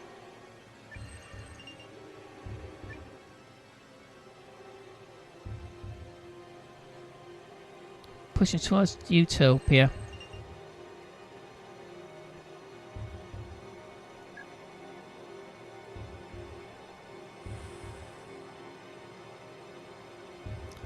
A new line of analog robots is developed by the Kular Ark fleet engineers.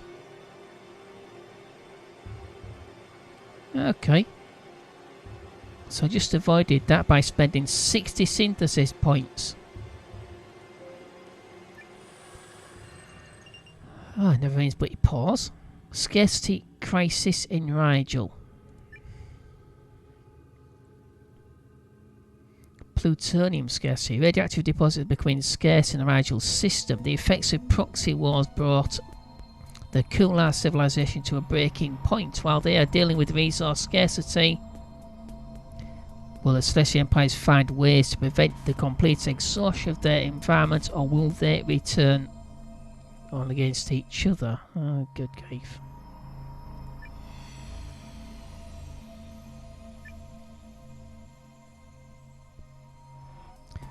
Precaution minus 50. We can't afford that. We'll have to go with this. I think we're going to go with war. 100 years. 114.1 million casualties. We've got 872.1, so we can afford to lose a few. And that'll get us 20 more points.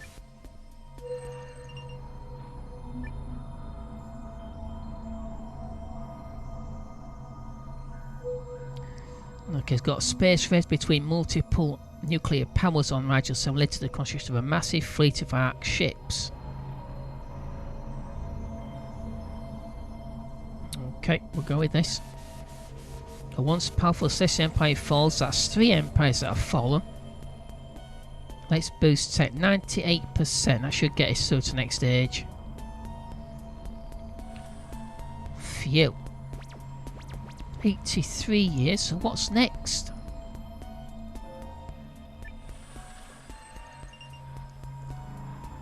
The Digital Age. Okay.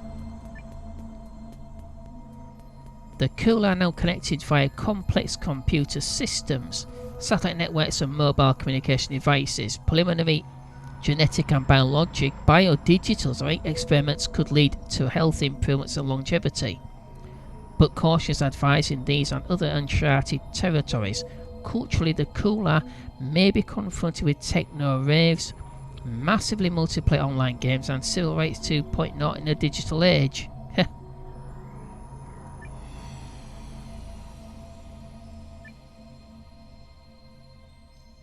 So we've got wisdom, costs us 20 synthesis points. Advancement costs us nothing, or power.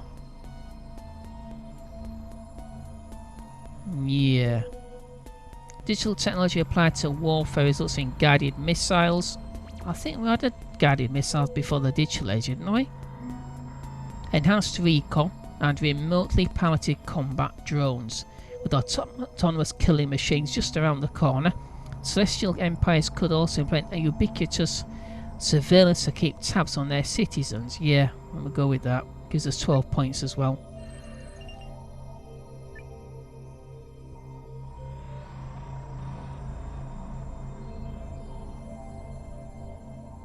Okay. So what comes after the digital age, I wonder? We'll find out in 99% more on research. Yep, 99 years and we're getting a resource crisis already. Really?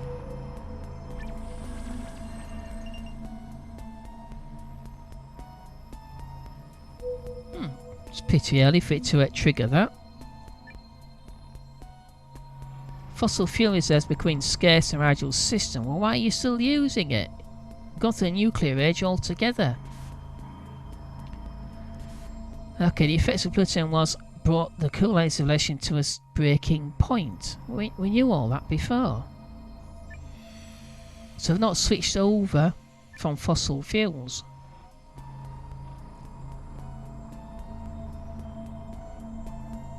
Yeah, let's have another war.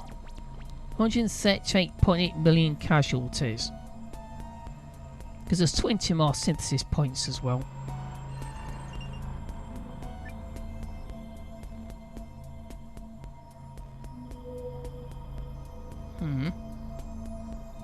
Growth is just 4%. Still only 91 years though. Doesn't really add up. Can we defend ourselves against alien invasion? Well, no. Boost technology. Oh, here we go. So the Kular mourn the death of a great digital expert, Steve Jobs, who leaves behind an important scientific life work. So go to the Kular fleet. Destination has been reached.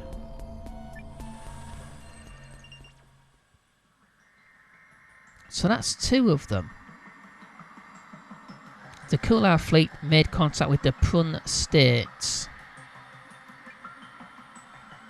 Now let's try to sort of convince them not to kill each other. After numerous years of travel, the Kular fleet has finally arrived at its destination. But the Glee system is habited by the Prun states. What is going to happen when the Kular make contact with the Prun? I have no idea. Try and kill each other.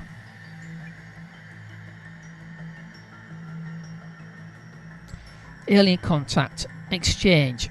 -50. Observation. 0. Extermination. Oh no. No. That's not right. I suppose you could push in any direction you wanted, but it's not really the spirit of the game, I suppose.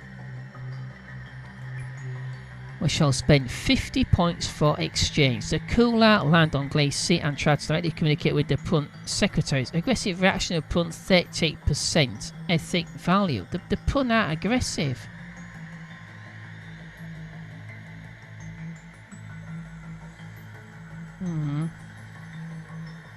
Observation. Yeah, that's 49% likely of getting an aggressive reaction. That will definitely get an aggressive reaction. So we'll go -50 points though.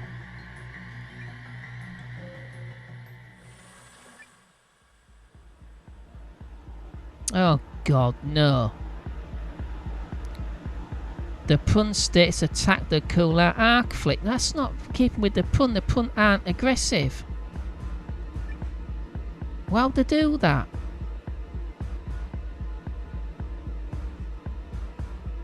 The Prun react aggressively after the Kular Ark fleet lands. They try to crush the Kular with a massive attack.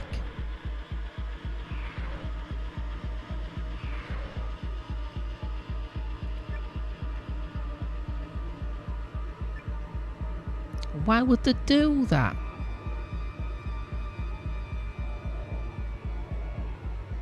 That's cost us another 40 points to make them retreat. The commanding officer of the Kular fleet decide that they do not want to engage the Prun. They retreat from the Glee system and reroute to a different star system. No, I don't want that.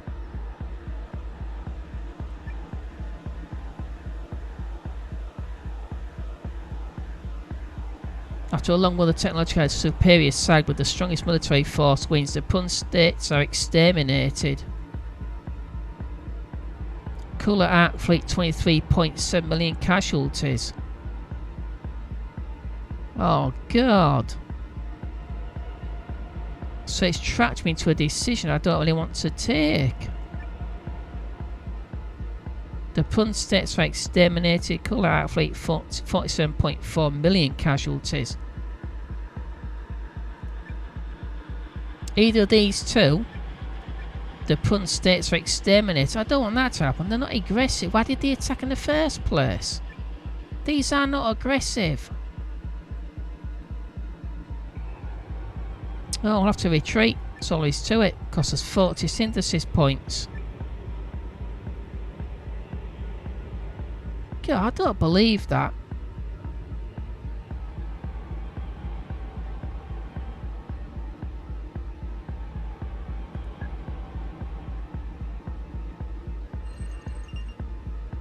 A new powerful naval battle fleet is assembled on Glees Sea.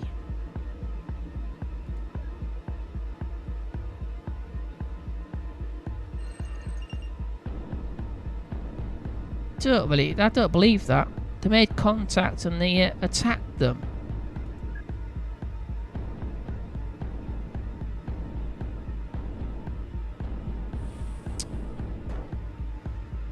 Ah, dear me.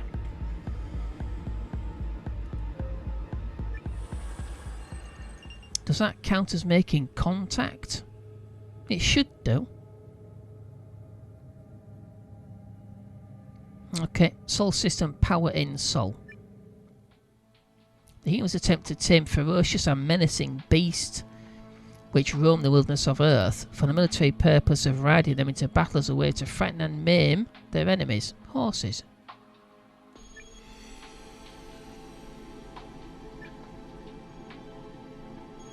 So we've got beast riders, we've got prevention. So the two dangers cannot be tamed. So, okay, yep. Regular development, again. Gradually build trust with the wild animals by feeding and caring for them. That's basically how we did it. So, there we go.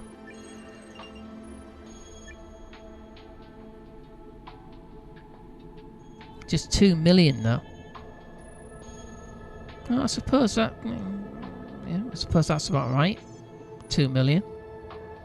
Go with chance. Humans found a promising new clan.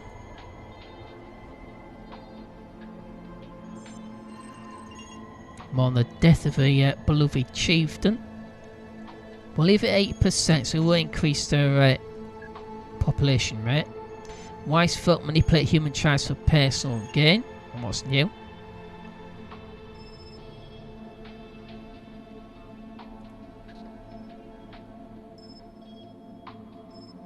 Going to 80, no, 79% through the Stone Age.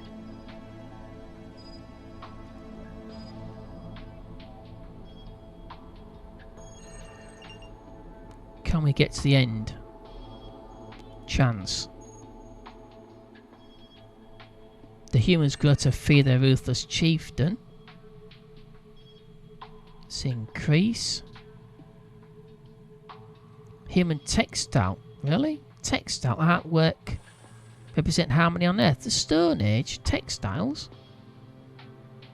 Okay, let's leave the humans. 91%. Hopefully they get through to the next age by the time we come back to them. Just 8% growth, which is... it's not too bad. Best part of 5,000 years worth of resources. Potential work actually is 11.4%. Dystopia. Oh, I didn't want that. 1%. Yeah, okay. Kular growth. Yeah, disappointing in that. The crews experiment with growing plants from Rigel 7 into the zero gravity areas of the Ark fleet. If successful, they will be able to feed a much larger population.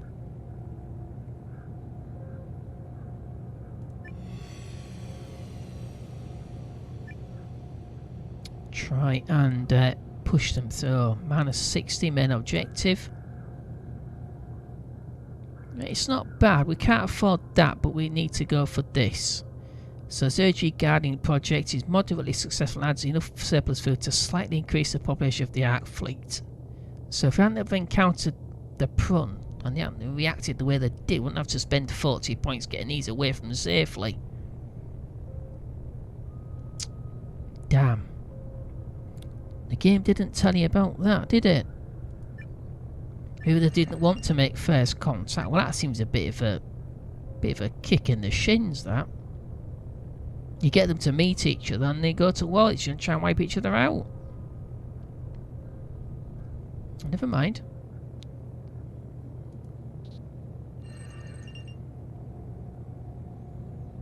I want to try and decrease population. This population rate.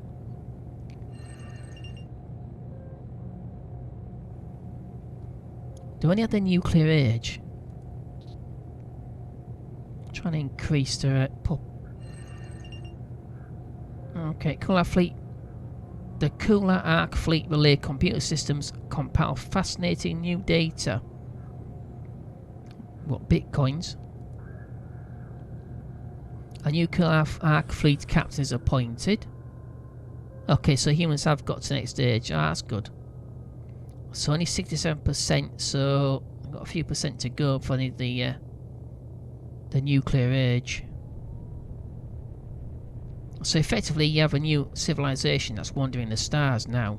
Especially if the home world gets wiped out, which is a possibility. They are quite aggressive. Maybe that's why the Prun reacted to them. Okay, well the humans reached the Bronze Age. Again, Bronze Age, cultivating crops, raise animals for food, clean forests to build primitive cities, mining, metalwork, as well as documenting knowledge.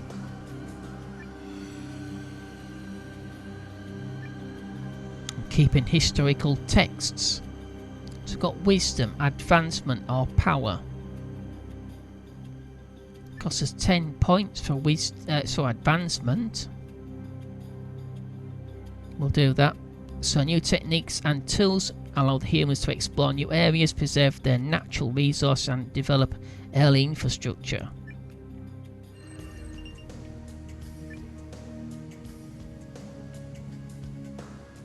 Got 3 million, 14% growth now.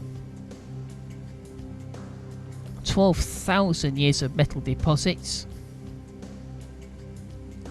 That's pretty good, that's not too bad. Humans are able to build stable settlements on Earth and sustain them with agriculture.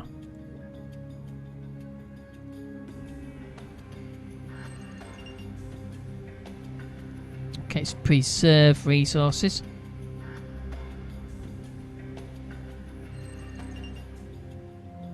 We don't want that. Push me to further into dystopia. And that question again, is there life after death? I've got no bloody idea. 7% to next stage.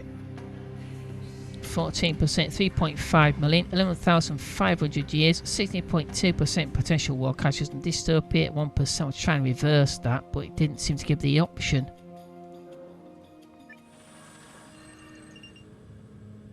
Okay, so knowledge in Rigel. The internet. The Kular created a global system of interconnected networks which link all computing devices together.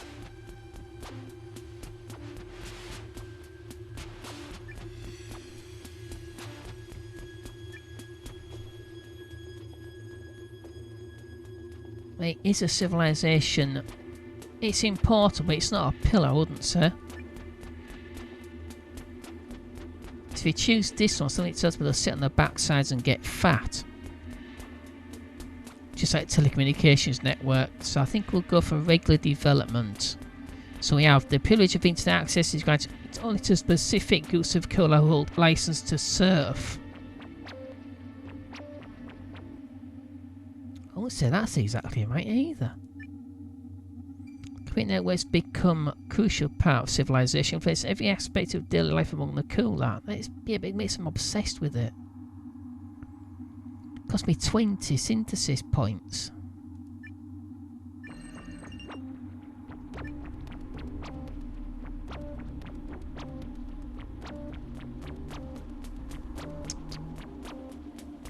Okay, let's preserve resources. Or try to if it lets me. Go for chance. We're right on the edge though all the time with the Kular. Because of they keep using too many resources. The battle of an important Kular area is won by an army of mechanized trappers. Signals from space. Oh, those signals have got them. Oh, that's nice. Rigel is receiving alien signals. What are they? Is that his dinner? No idea. Oh, space probes. The Kular built several unmanned space probes to examine their solar system. One of these probes wanders far into the outer cloud of the Rigel system and has picked up the radio test signal of the Prun civilization. One of your ships already have. They landed and they got bloody attacked. It's not a good outcome. Enthusiasm, man, I've got no points. The Kular found the content of the radio test signals disturbing. They continued their space probe project but decided to arm the unmanned vehicles with autonomous weapons in order to attack any intruder to the Rigel system. That's quite aggressive. And was that the reason why they got attacked by the Prun?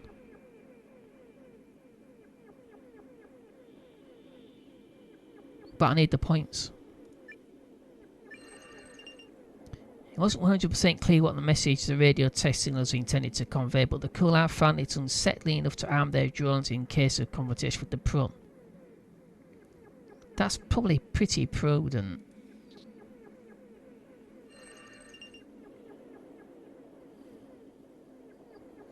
Okay, we'll try and boost. Yeah, that's no effect. So trying to reduce the consumption and preserve resources doesn't seem to have any effect here. Yeah, there is. Yeah, because they're consuming that much, it makes absolutely no difference. Oh dear. Kular video games represent harmony on Rigel 7. Bloody dirty here. All the hackers.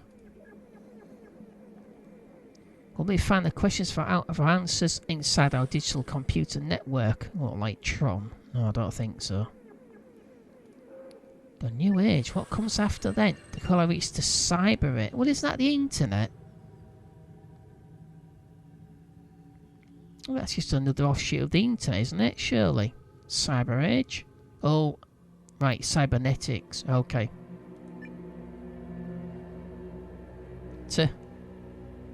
With rapid advancements in artificial intelligence and technological augmented Kular, the civilization undergoes drastic change and reaches new milestones in science, engineering and the arts. Oh.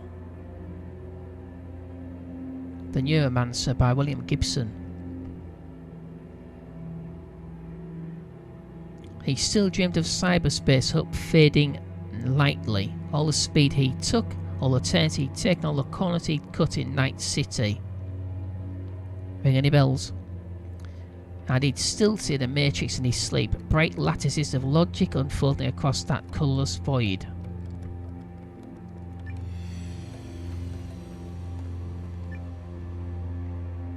The Cyber Age. Wisdom -20, advancement 0, or power +5. 68 years of resources left. But still using fossil fuels. I've got 48 site synthesis points. That will allow us, that's resource preservation, increased population. We don't want that. I like that, but not that.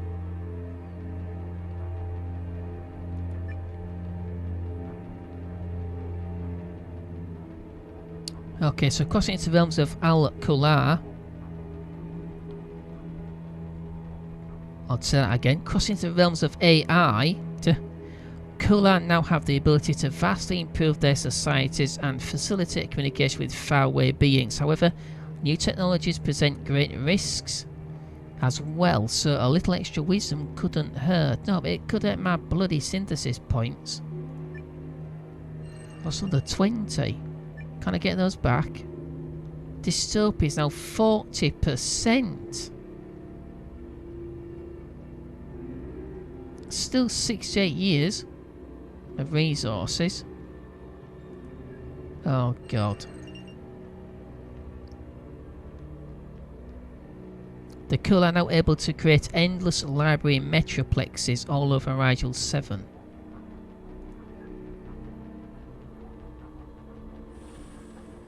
So, the Cyber Age technology gives the Kular access to resources on easier to reach planets and moons of the Rigel system. So why is this not increased? Hopefully that's increased when we come back. So Prun states, new technological age. So the Prun have also got a digital age as well. So the Prun once again, it's the same thing basically. They reach digital age, so it's the same thing. We'll try and push these in a different direction, I think.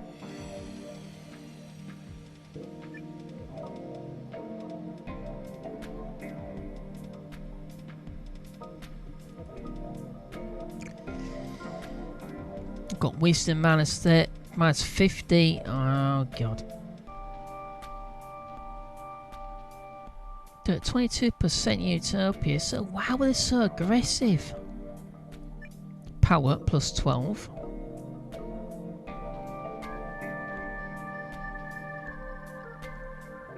Okay, let's go for that. Again, guided missiles, computer systems, things like that.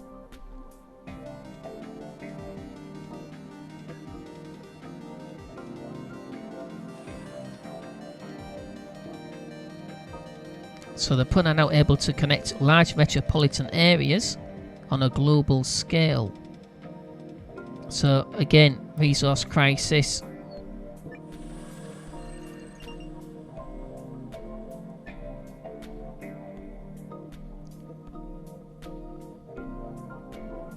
Yep. Okay, so deep ore deposits are becoming scarce in the Rigel system. The effects of oil wars brought the Kular civilization to a breaking point. So what can we try here?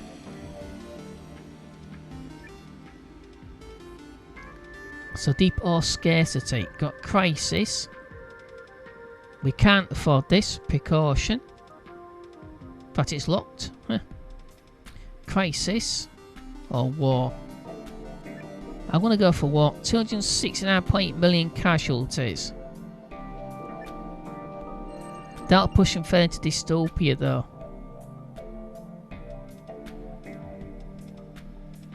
66 years. -4%, so I'll leave it there as it is.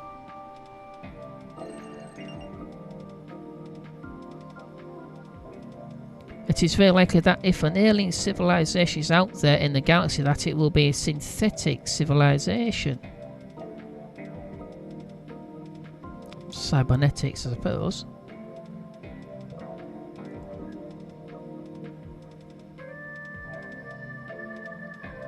Yeah, the reason why they're going through these thought processes because of dystopia 45%. The Nuclear Ark fleet aren't as short-sighted though. Kular depopulation. The water circulation on the Ark fleet is insufficient and the water supply has been declining for years. The cryo chambers and the crew are dependent on the ship's supply. Okay. They're pretty close still to this system, aren't they? 117 million Kular. 82% away from the next age. 1% Utopia. It's better than the home world.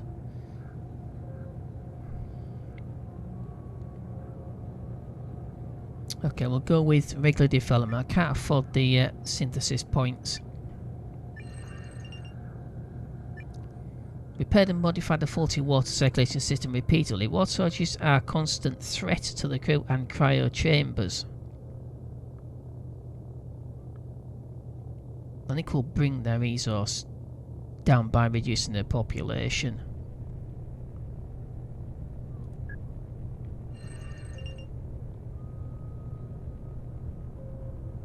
Okay, let's boost science.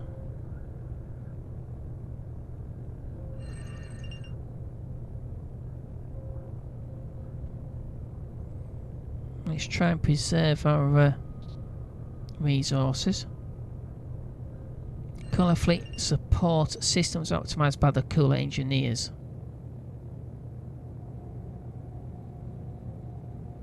I don't want to push me into dystopia. Don't really want to. We'll balance it out back to 0, I suppose. New life is created on board the Kular fleet. Again, can't select that, so it's one of these two. So we'll go for this. So they flit a section of their ship. It says a fleet, but it says ship.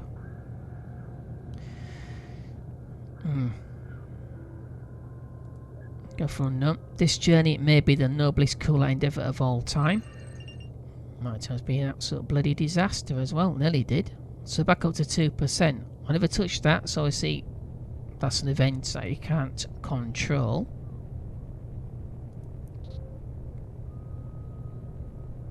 %, Utopia. Okay, 93% of the Nuclear Age. 2% growth. Nearly, well, 1819 years worth of resources. 11.9% potential catalyst and 2% Utopia. Oh, good grief, you're joking. Depopulation in Sol. Burning cities. The first major settlements of the humans are constructed from very flammable materials. Accidents and lightning strikes cause a series of disastrous fires. But it also cleans disease. Burning cities. Prevention. Regular development or massive depopulation. We'll go for prevention. Costs us nothing. Doesn't give us anything either. After the first city fires, the humans abandoned flammable materials in favour of stone. That's about right. 14% growth. We'll leave that as it is. An army of spearfighters was defeated by a rider horde of a powerful human realm. Boost tech.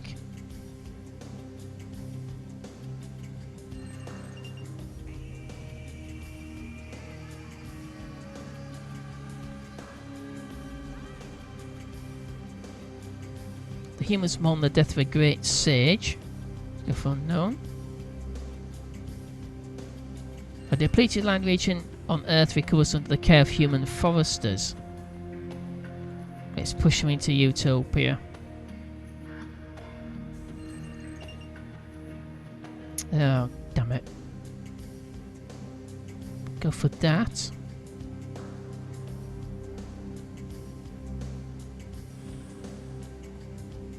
Oh damn, gonna leave them already. So 44% into the Bronze Age. Growth rate is 14%. Just under 7 million. 7,209 years worth of resource, 8.9% potential war casualties, and dystopia is 0. So I managed to get that pushed back.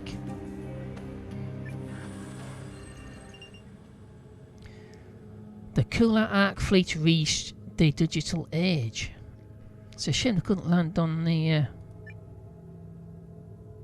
Prun's home world and make friends. As processing power digital storage constantly doubling capacity, there is no revolutionary change in the way information is accessed and shared. The crew of the Ark are now connected via complex computer systems and mobile communication devices, boosting their productivity at the touch of a button. All Kular knowledge can be obtained. Okay.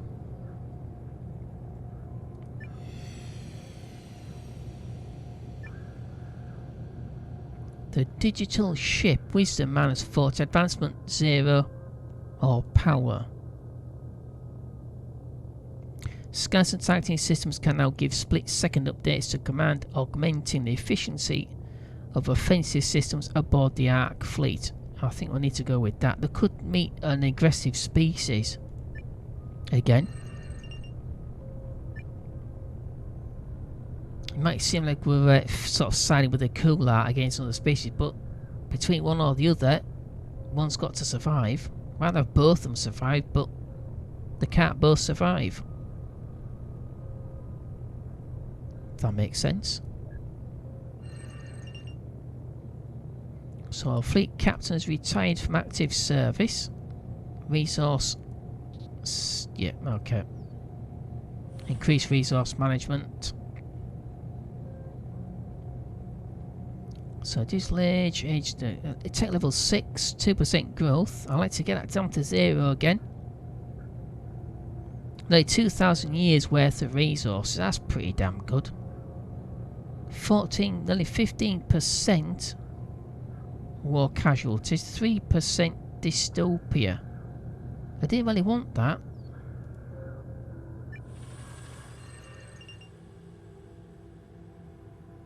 Okay, so the Kular reached the Solar Age. Overcoming previous limits of propulsion and engineering, Kular are now able to build ships capable of exploring and colonizing their own solar system. Advanced AI are built to escort them on their journey, while mastery of genetic engineering allows Kular and their crops to adapt to the new colonies. Oh.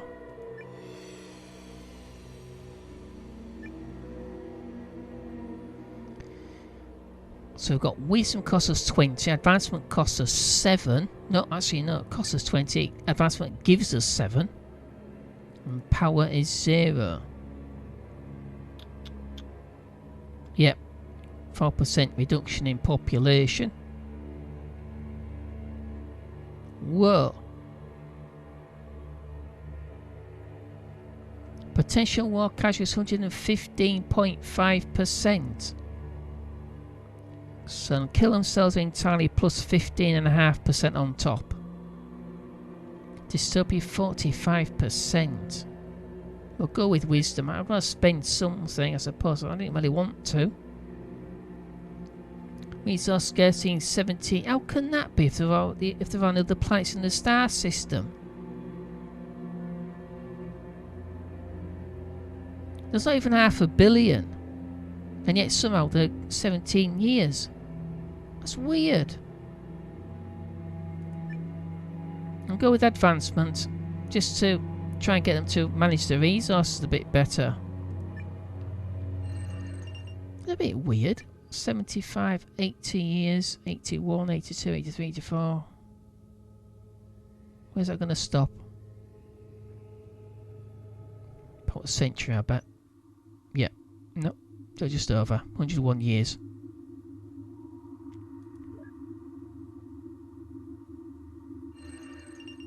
So the Kular are now able to permanently settle on planets of the Rigel system and establish library colonies there.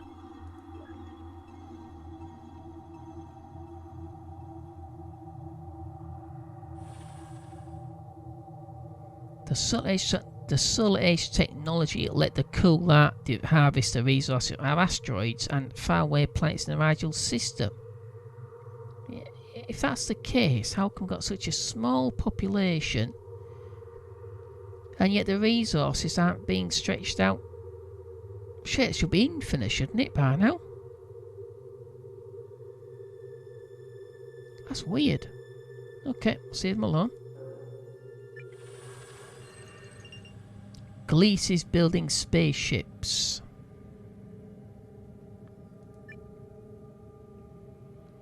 Okay, in efforts to cancel the effects of aging during subliminal voyages to the Wormwood system, the Prun experiment with construction of large space vessels which could potentially transport thousands of frozen passengers and be navigated by a minimum crew.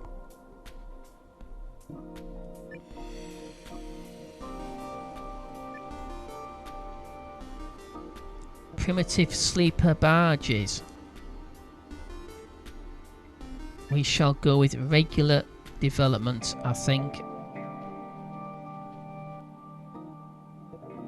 I think that's best. We can't afford anything else. When the first sleeper barge is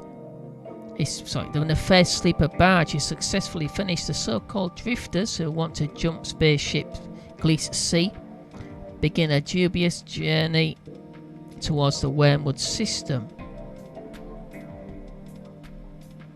Yeah, I don't think we got FTL, fast and light travel, so these could be obsolete pretty quickly. So keep it as regular development for now.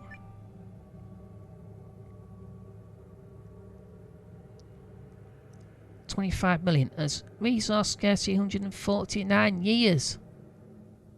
They didn't pack the lunch, did they? Ah, good grief. Let's try again. So we've got two fleets. We've got the Prun fleet and the Kular fleet alongside each other.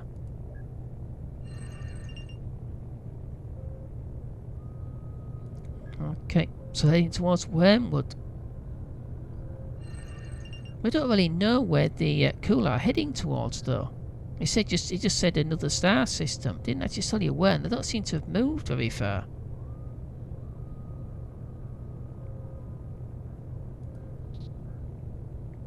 To 18% utopia. The Prun sleeper barge drifter crew assembles an oral history of their journey. Don't even bloody started yet.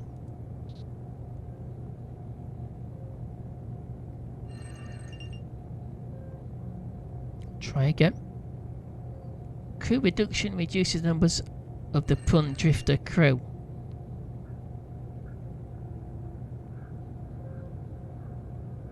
Let's try that.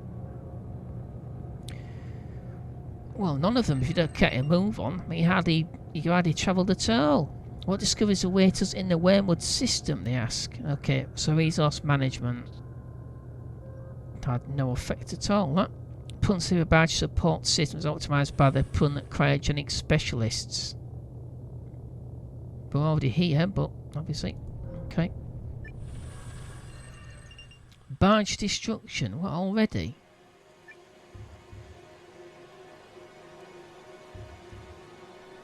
A spacecraft on fire can have catastrophic consequences because you can't just open the windows or call the fire department. Somewhere on the Prun sleeper barge, a small cable fire turns into a roaring blaze, quickly spreading from sector to sector.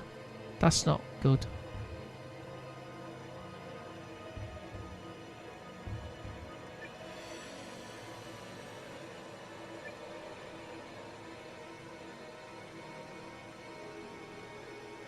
It's going to cost us 60 points to save them. Is it worth it? We'll go with minimum survivors. 92.4 thousand. That should stretch the supplies out a bit more though. It's a bit cruel though. So the fire spreads too fast and there is only one solution left: to suffocate the blaze. All the air is flushed out the Prun sleeper barge. Yeah, you're supposed to put your spacesuits on first before you do that though. Never mind.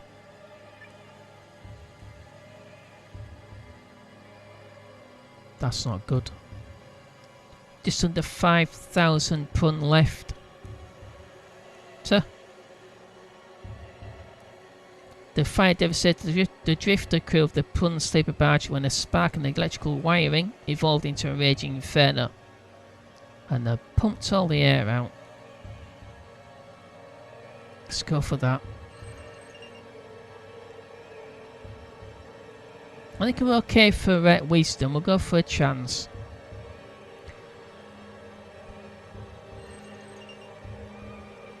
Well, that's not too bad. Okay, see if we can cancel this reduction in population down a little bit.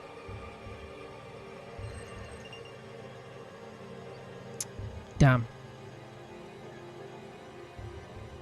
Will we reach our destination safely? Not if you count like this, you bloody what.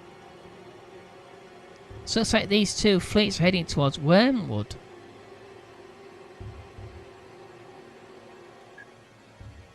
Prun cryogenic specialist craft a new assault rifle to equip the Prun sleeper barge space soldiers.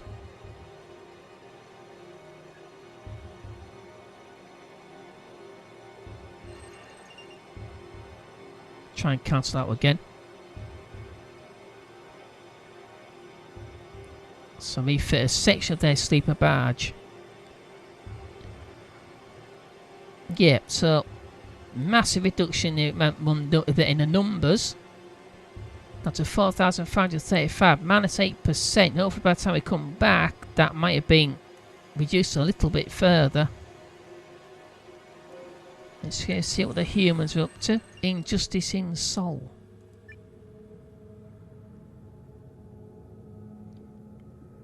Okay, Rule of the Elders again. Put into law. Yeah, okay. We'll do the same thing as before.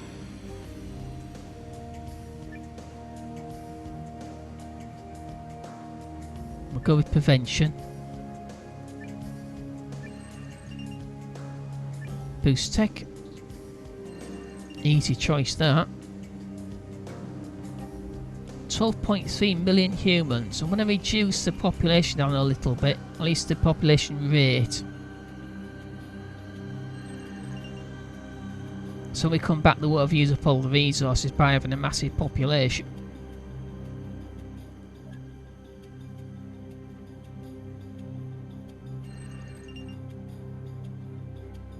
Push them to Utopia.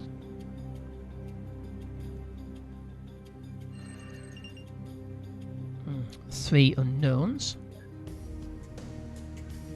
Establish a new realm. 95%.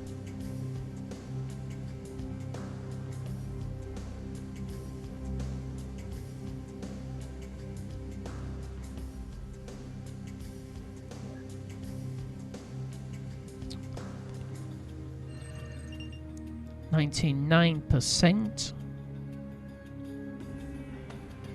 Can we push them through? Yes, we can. Okay. New technological age. Iron Age. Okay. Again, same as before. Metalworking, iron tools, civil machinery, and theological discourse. That's recording history down.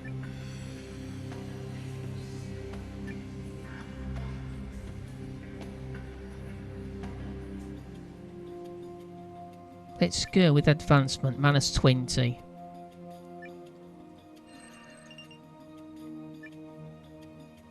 Oh dear mate. Growth's gone up to 16% again. 8,550. Oh, it's still going up. Okay. 7.1%. 1% Utopia.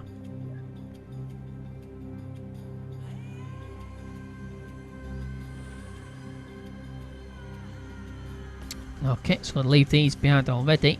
Back to the Kular fleet. Kular power. Still look good. Space battle simulation. The engineers of the Nuclear Ark fleet try to use the ship's computational capacity to generate a very detailed space battle simulation in case there are any hostile encounters in the Wormwood system. Well, there might well be if the Prun get there before you.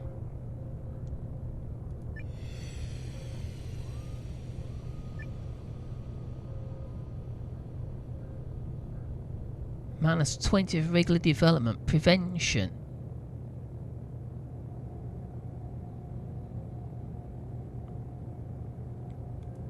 go for -20 for regular development. So the battle simulation gives the tacticians of the Kular fleet valuable theoretical data to help make the ship a serious contender should it ever get into a fight. It keeps saying ship, but it says fleet.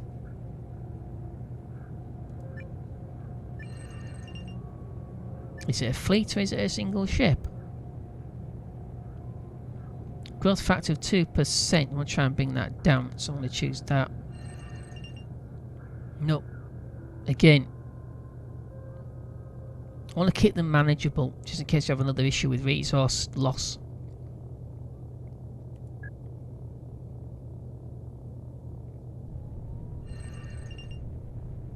Okay, so we got what I wanted, but not quite the way I wanted it. Members of the Nuclear Ark fleet crew are killed in a major chemical rocket accident. 2,000 years almost. Go with one of these others.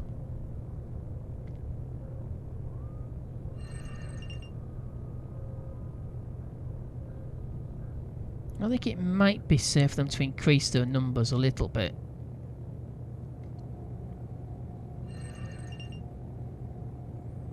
So they're recycling more than they consume. That's quite nice. 20%, 21.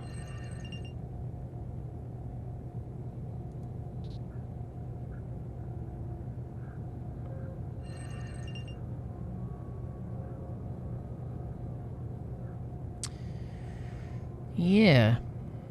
That's an interesting one. The Kular fleet crew councillors inspired the codification of peaceful first contact protocols.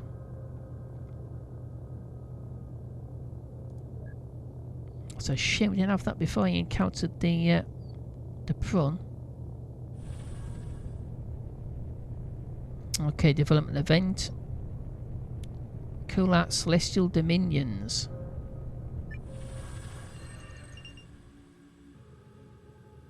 It's consumption in Rigel. So building star bases. Well, asteroid tax haven. Low tax rates and loose regulation on an asteroid near Rigel's 7th spawn, an off-planet tax haven. As word spreads about this profitable opportunity, wealthy individuals and businesses rush in to set up their investments, and the asteroid belt is filled with Kular ships. A secretive financial services industry develops alongside increased fuel consumption and pollution.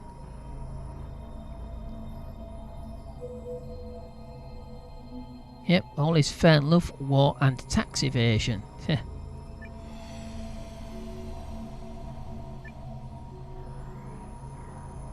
It's got prevention, regular development or massive consumption. I think we'll leave it alone. Oh god, we can't, can we? 26 years. Yeah, it's amazing. I mean, they've got all these planets to plunder now, and I've still got 26 years worth of resources.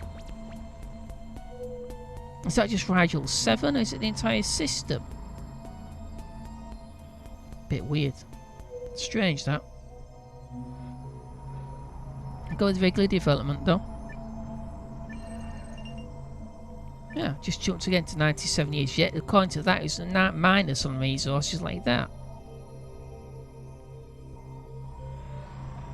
Weird. Okay. Deep ore wars reduces the Kular population. Yep, resource crisis again, 96 years. Doesn't really make sense because they've got all those planets now in the star system to mine and to populate.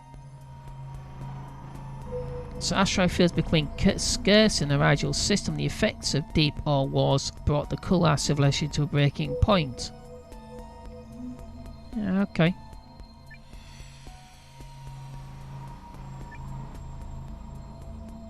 Asteroid ore scarcity. Precaution -10. Crisis 0. War +20. I think I've had it, yeah. I don't think so. We'll let them go middle of the ground. Chance for hostility is 94%. So they still could have a war.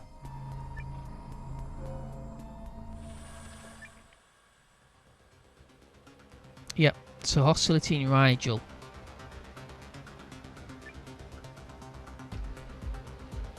With asteroids becoming rare, the Kular celestial domains are preparing for the worst and protecting the vanishing resources. Robotic trappers are deployed next to vital planetary mining stations. And the inhabitants of Rigel are too busy preparing for conflict to tackle the roots of the scarcity crisis.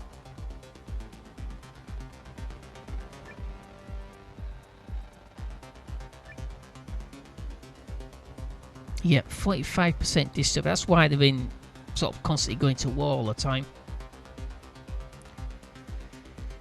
90% into the Solar Age. What comes after the Solar Age? Are we actually going to find out?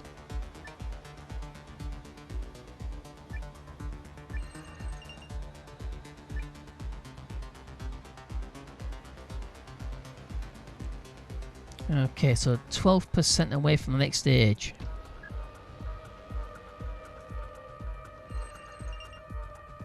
%10 away. Try and reduce that as much as possible.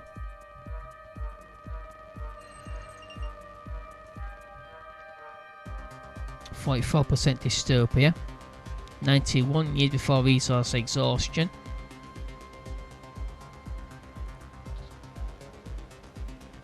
Try and bring that casualty level down.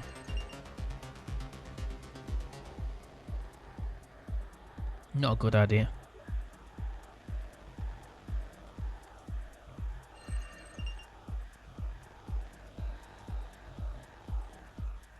Definitely a good idea. 43%. Okay, so new technological age. Light speed age. Ooh. So racing into light speed age, interstellar journeys are shortened from centuries to mere decades. Kular Civilisation sets new speed records in areas such as quantum state computing, light jet manufacturing and mining for resources from faraway planets. Again, I bet they've only got maybe 15 years worth of resources though. It's weird.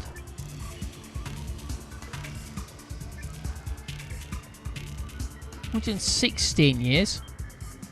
194.6. Oh my god. Nearly twice the population.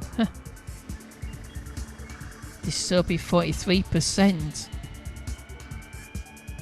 We'll go with wisdom.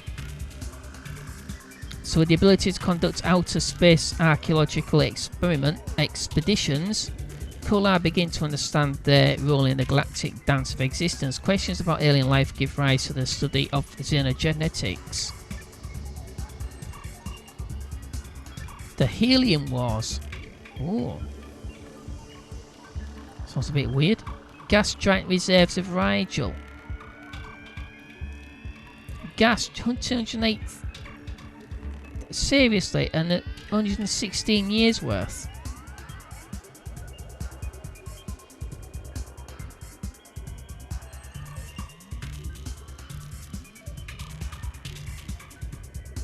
They can colonise gas planets, but we can't really tell them to do that.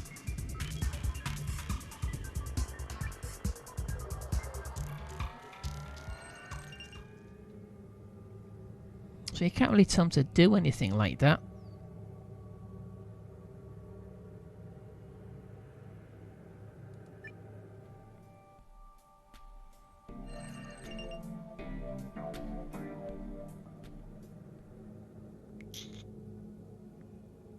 Yeah, a bit strange. Resource management's okay with that. The Prun sleeper barge. They're going to get overtaken, but then again, so's the other fleet as well. By fast and light speed spacecraft. Let's go back to the Sol system. Take a look at them. 16% growth in population.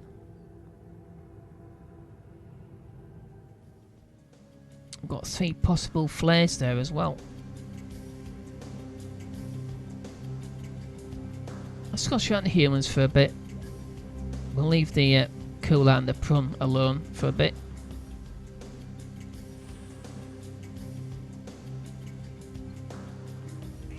So I've got Prun. Enlightenment in Gliese.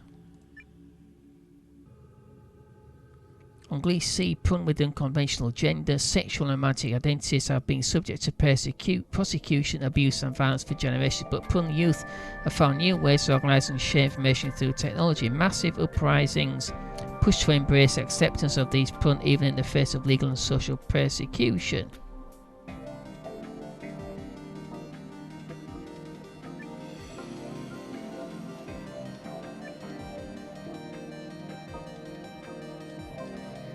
The Rainbow Protests. I'll go with the regular development. Can't really afford the synthesis points to do anything.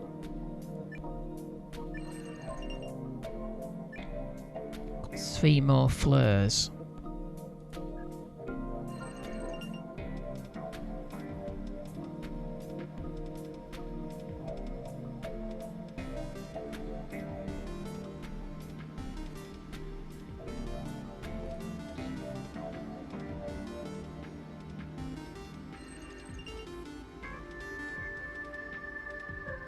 I'm going to bring the population rate down a little bit. 12%. Bring it down a little bit further, down to 10% it should be. Going through resources pretty quickly.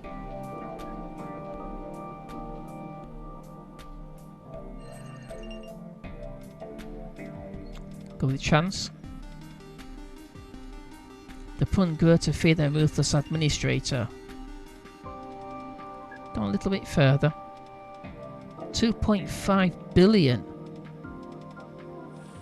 It's got by far the largest population of any of the systems that we've actually in control of.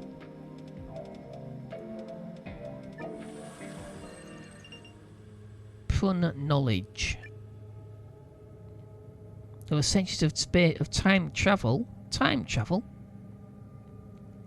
The simple board computer of the sleeper barge is using all of its spare processing power to solve complex scientific calculations. This results could greatly benefit the onboard astro experts. Still neck and neck. Century calculation cycle. I think main objective. The results are vital in optimising the computer systems and calculation software of the sleeper barge. With more effective processing capabilities, the onboard astro experts can now work on a myriad of scientific problems. Quite helpful once they reach Wormwood, because there's no sapient life around Wormwood at all.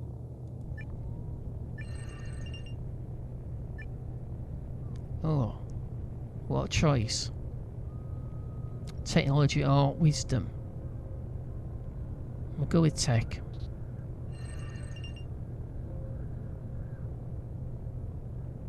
And we'll go with that.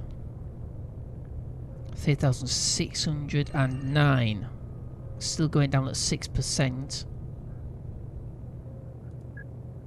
Chance.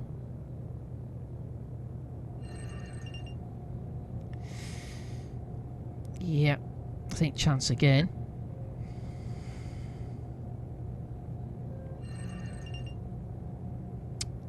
Yep, definitely that.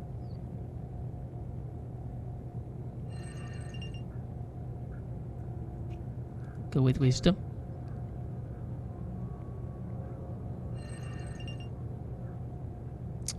Wisdom again.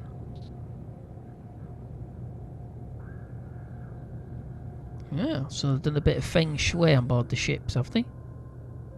Okay, let's leave them alone. Still minus 4% though. I'd rather try to get that down to 0. A great war threatens Sol. The The succession for the throne of a mighty kingdom on Earth is unclear. Powerful noble houses scramble to back distant relatives of the royal bloodline and march to war to install their own puppet ruler. Ring any bells? Should do. The Succession Wars. 55.7 million humans. I'm going to go with Total War because that's what happened. 5.1 million casualties. It's not much. It should teach them a lesson as well.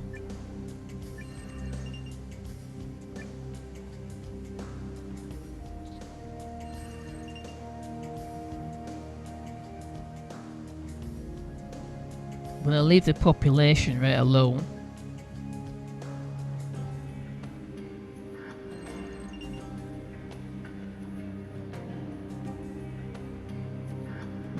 Okay. 1002 years.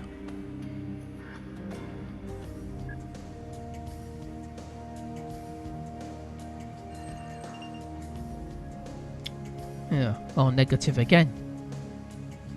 Try that.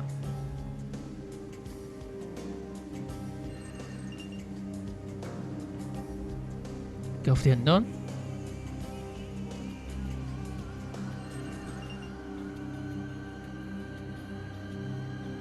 Go with that. Will the stars stop shining one day?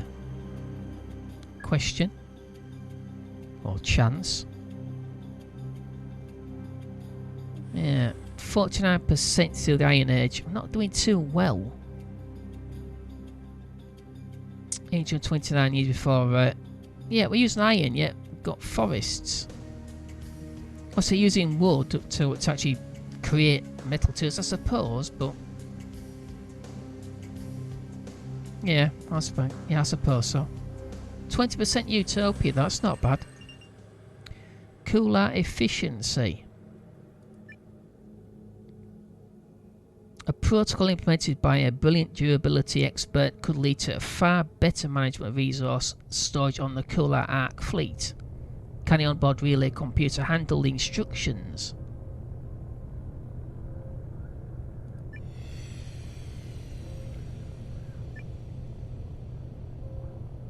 Durability expert protocol.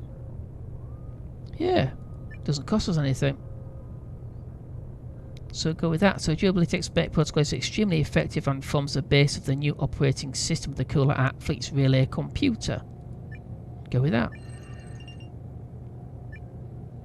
Because sometimes they can sound good and then they end up completely doing the opposite. Try and negate that. Go for chance.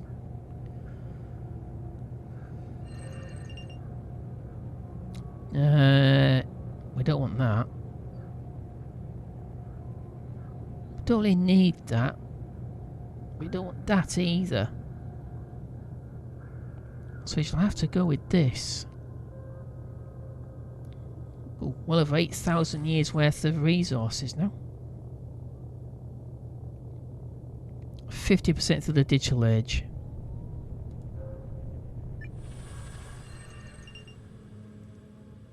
My god, they're going right through all these tech layers, aren't they? The Kular reached the Singularity Age already. The Kular create machines capable of recursive self-improvement. These constructs can build even more powerful copies of themselves autonomously. I can see something coming along here. Growing their potential with each generation. The path to true artificial intelligence is clear. Uh-oh.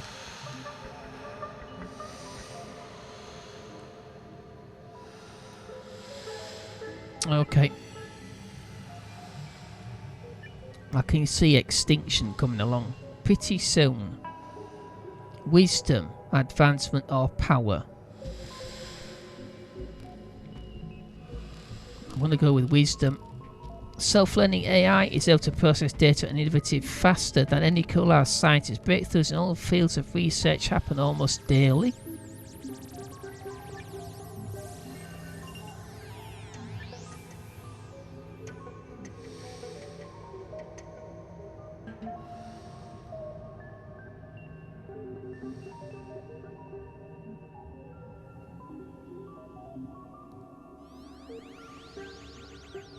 Got 3 more singularity societies for final tech, so we need to establish colonies in other star systems. So 3 more singularity societies for final tech. Growth is 0. Just over half a billion. Resource scarcity 252 years. Potential cash is 389.1%. So that says out more than almost 4 times. 33% dystopia. That's not good.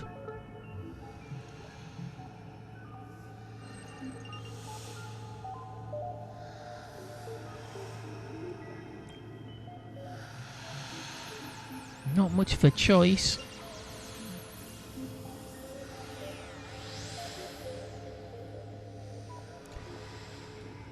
Oh, I don't really want that. I don't really want that either.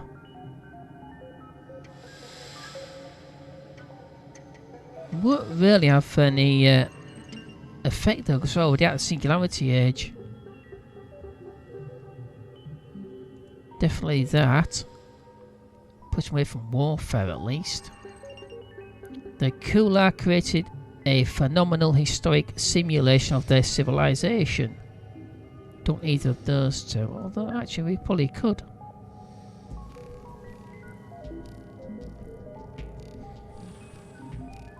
Okay, Prun administrations. So the Kular need to establish the 2 singularity societies. But what happens then? Okay, singularity awareness. As scientists pour raw data to machine learning algorithms, they begin to approach Prun-level artificial intelligence. The administrations of Gliese C contemplate what might happen if their software could create better versions of itself, setting off an AI explosion. Would the new superintelligence bring about a utopian society, or would it inherit the violent tendencies of its creators?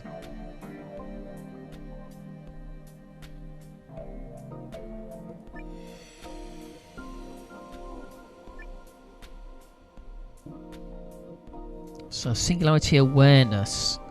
Cultural ascent, minus 30 points. Cultural expansion. Or cultural descent.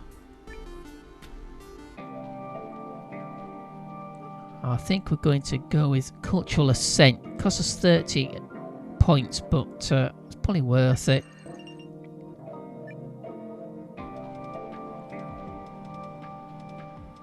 So now into the Cyber Age. I won't bother with that because it probably won't benefit us. Bring that down a little bit further. A massive hurricane destroys a large metropolitan area on Gliese C.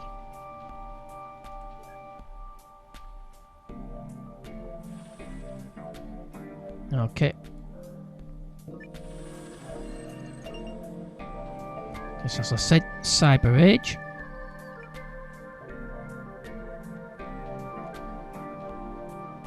Drastic change and reaches new milestones in science, engineering, and the arts.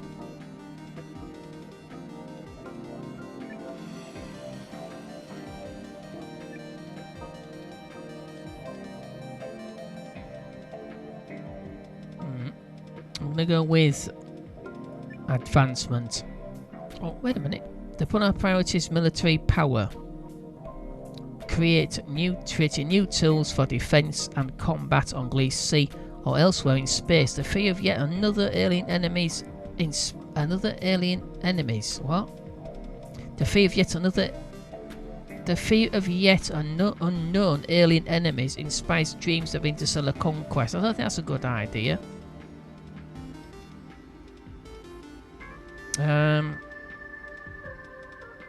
Let's stick with advancement.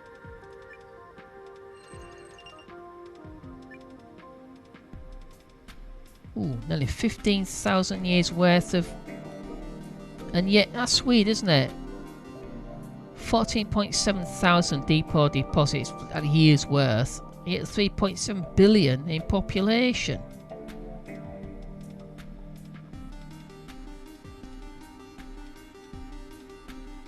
Are the Kular just on a bad planet or something?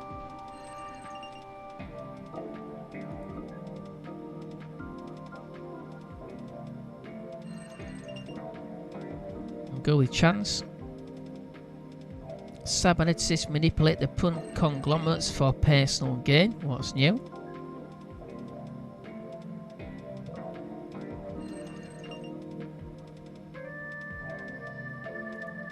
Push me to Utopia even further, 27%.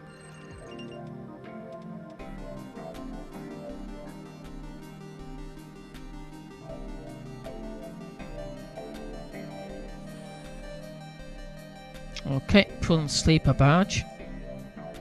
12,000 years worth of ore deposits, which is what the other, the Kular should be up to that as well, but they're not. Strange. Prun depopulation. Oh, good grief, not again. Lab-grown plants are the primary food source on the Prun sleeper barge. When crop yields begin falling drastically short of required targets, extra experts investigate the hydroculture failure and hope to reverse it before the drifter crew faces starvation.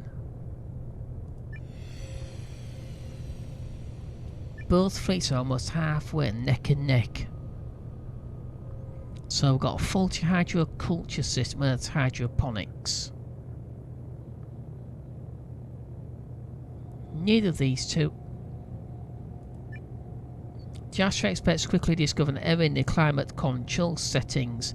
The hydroponics lab. This merely requires the flick of a switch to get tasty plants back on the tables of the drifter crew. Well, why would you choose any others?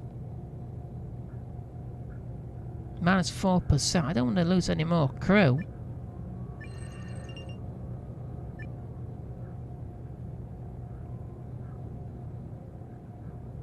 %, Utopia. Let's try and reduce the population down. No, don't increase it. Although actually 10, because we could really do that. Let's push it towards 0. I want to try and increase it. Tech level. Which gives them pathetic 1%. So that was well worth it.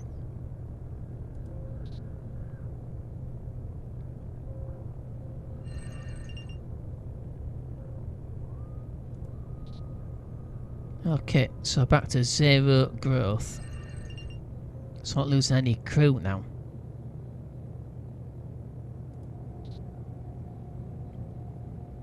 Back to 20% Utopia.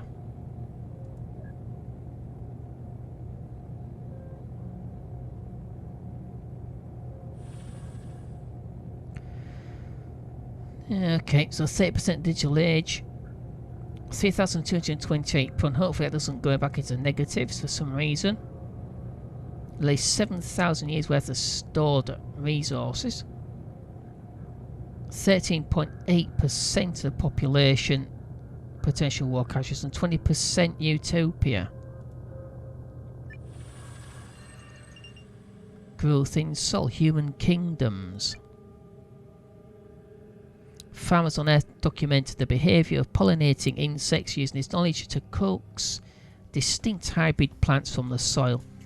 The hybrids are miraculously fertile, whispering promises of an age of plenty for the humans.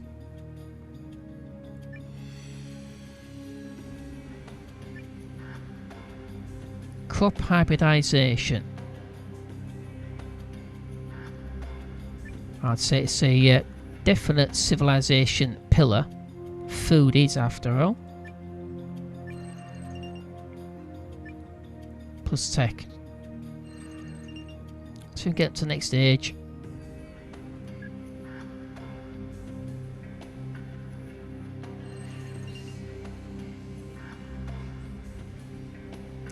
Okay, 420 years worth of resources. Go for that.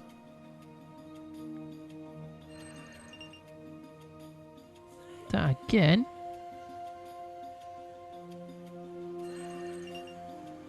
Okay, that definitely. Doesn't give us much though.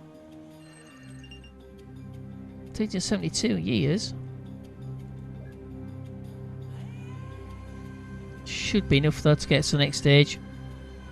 9%, 91%, 9% remaining. Can we get there? 95, 96, 96%. Damn, didn't want to leave them just yet. 96% to the next stage. 341 years of resources. Dystopia, 20%. Okay. Can't be helped. So the Nuclear Ark fleet, Kular knowledge.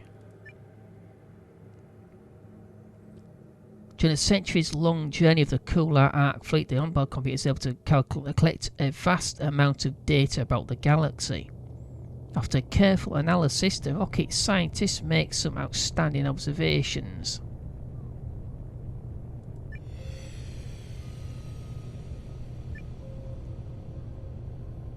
Cosmic data analysis. Costs us 60 to make it the main objective.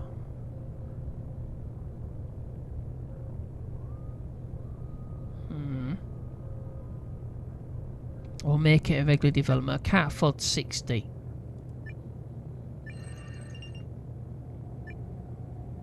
%76% through the digital age.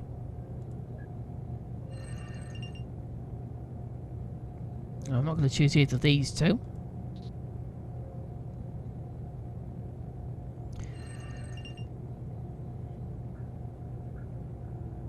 Let's try and increase the population a little bit. So 125.6 million Kular. Yeah, it's got to go back again. 79% through the age, 2% growth. Almost 9,000 years worth of resources. So I'm not going to run out of them. 15.1% potential war casualties, which is a fraction of the potential population. But the 2% dystopia still.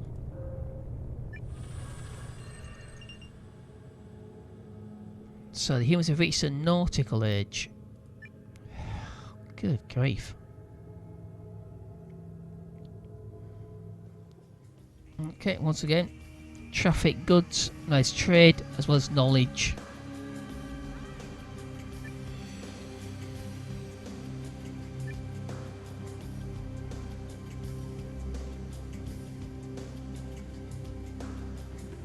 I'm going to go with knowledge this time, or wisdom. Actually, no, we'll go wisdom.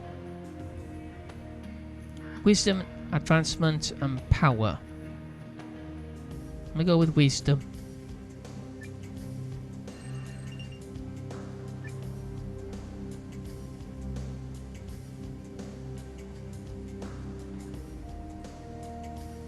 Got 95 synthesis points.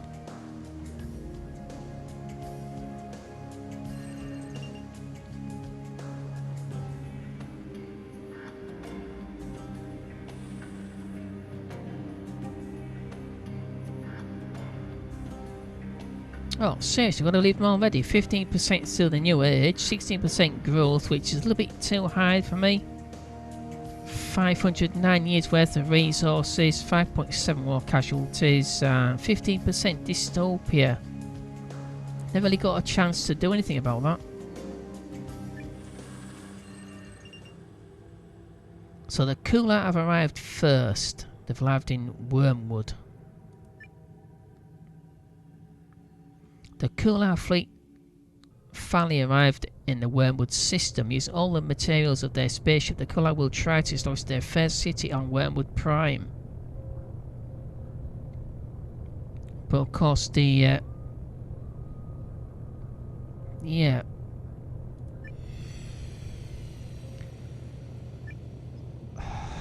We've got the Prun about to make landfall as well. Perfect success, trouble development. It's going to cost us 60, but we need to do it. Planetary Pioneers. Planet Wormwood Prime contains a perfect environment for the Kular Pioneers. The fair city flourishes and preparations are made to establish more settlements. We've got to do it. 60.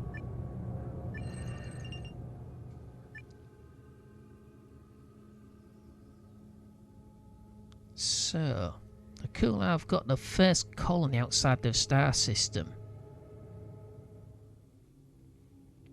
125.7 million. So the Kular begin to make the Wormwood system their home. Reduce that down a little bit. So the first war between pioneering colony is settled peacefully.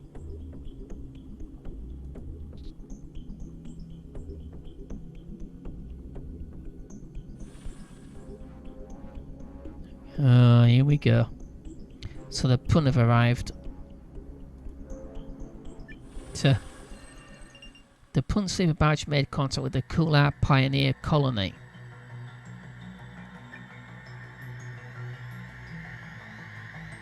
What's going to happen this time?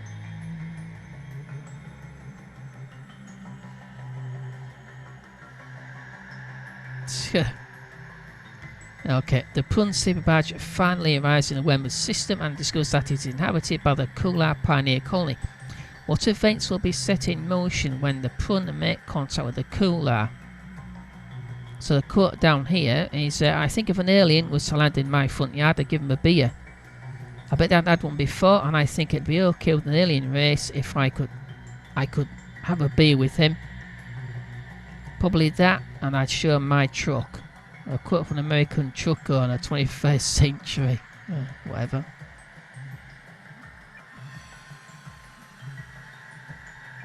What's going to happen?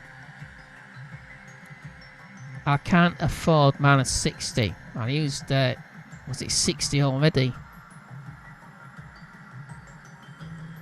Observation. The Prun sleeper barge monitors the Kular pioneer colony to determine if the Kular have a threat. Aggressive reaction from the Prun. 39% ethic value. Right, I see. So it's down to, yeah, it's down to this. They read you whether you're an enemy or whether you're a threat or friendly.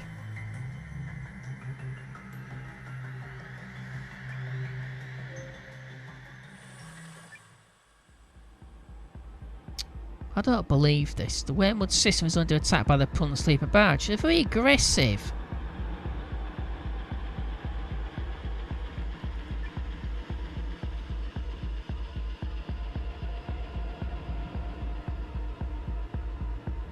Oh, this is ridiculous. You make them into sort of the wise,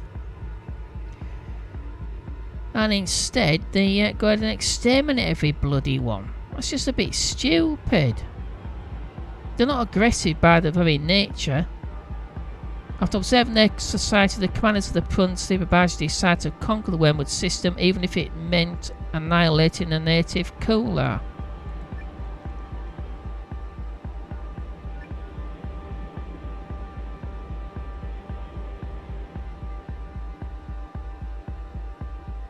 So banishment, which I can't select anywhere.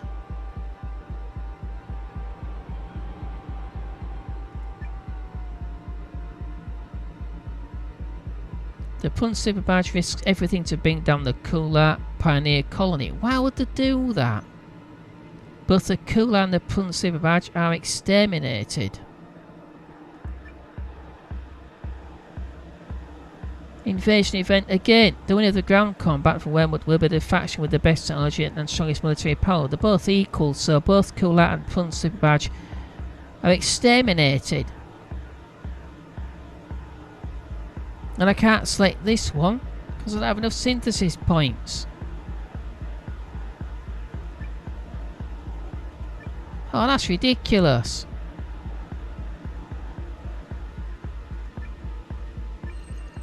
Why would they be so aggressive?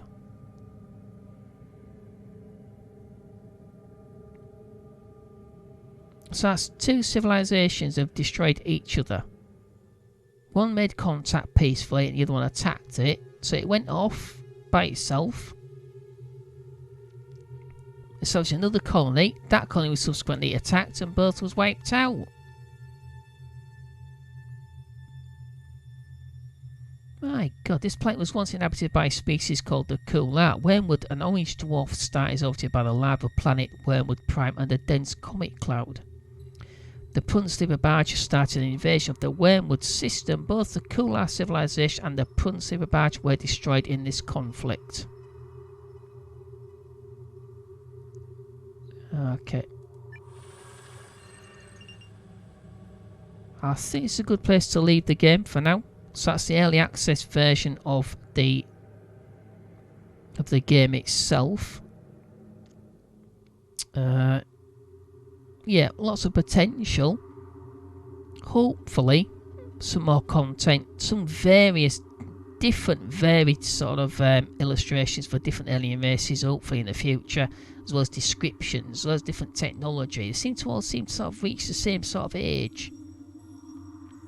Digital age, things like that. I suppose it probably would reach sort of same ages in technology, but probably different. Organic technology, things like that, maybe for different species. But yeah, it's got potential. So I'm gonna leave this here. This is early access of the Fermi Paradox.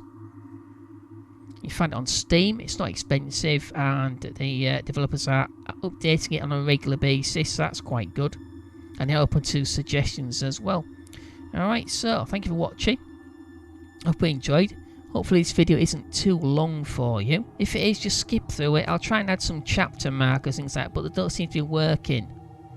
I've tried adding chapter markers before to videos and they don't seem to work, but I will definitely keep trying until they actually do work. Alright, so thank you for watching. Don't forget, if you want to leave a comment, ask a question, please remember to keep the comments and questions on topic. And don't forget, the other moderator team will go through them before they're enabled and also sent to me. So it can take me a while, so sometimes I don't manage to answer people. So I do apologise beforehand if that's the case. Don't forget I have Discord, Facebook, Twitter, as well as subreddit. I mostly post on Twitter and Reddit nowadays. I don't really post on Facebook or anywhere else. So join me on there. You'll find links to those platforms on the banner front page of the channel. You also find the donate button. Every penny is gratefully appreciated and received, and go straight back into providing content now and in the future. And don't forget to click the subscribe button if you haven't already. If you have already, then thank you for doing so. Thank you for all the donations already. Very, very much appreciated. Alright, so once again, thank you for watching. I'll see you next time. In the meantime, as always, take care. Bye-bye.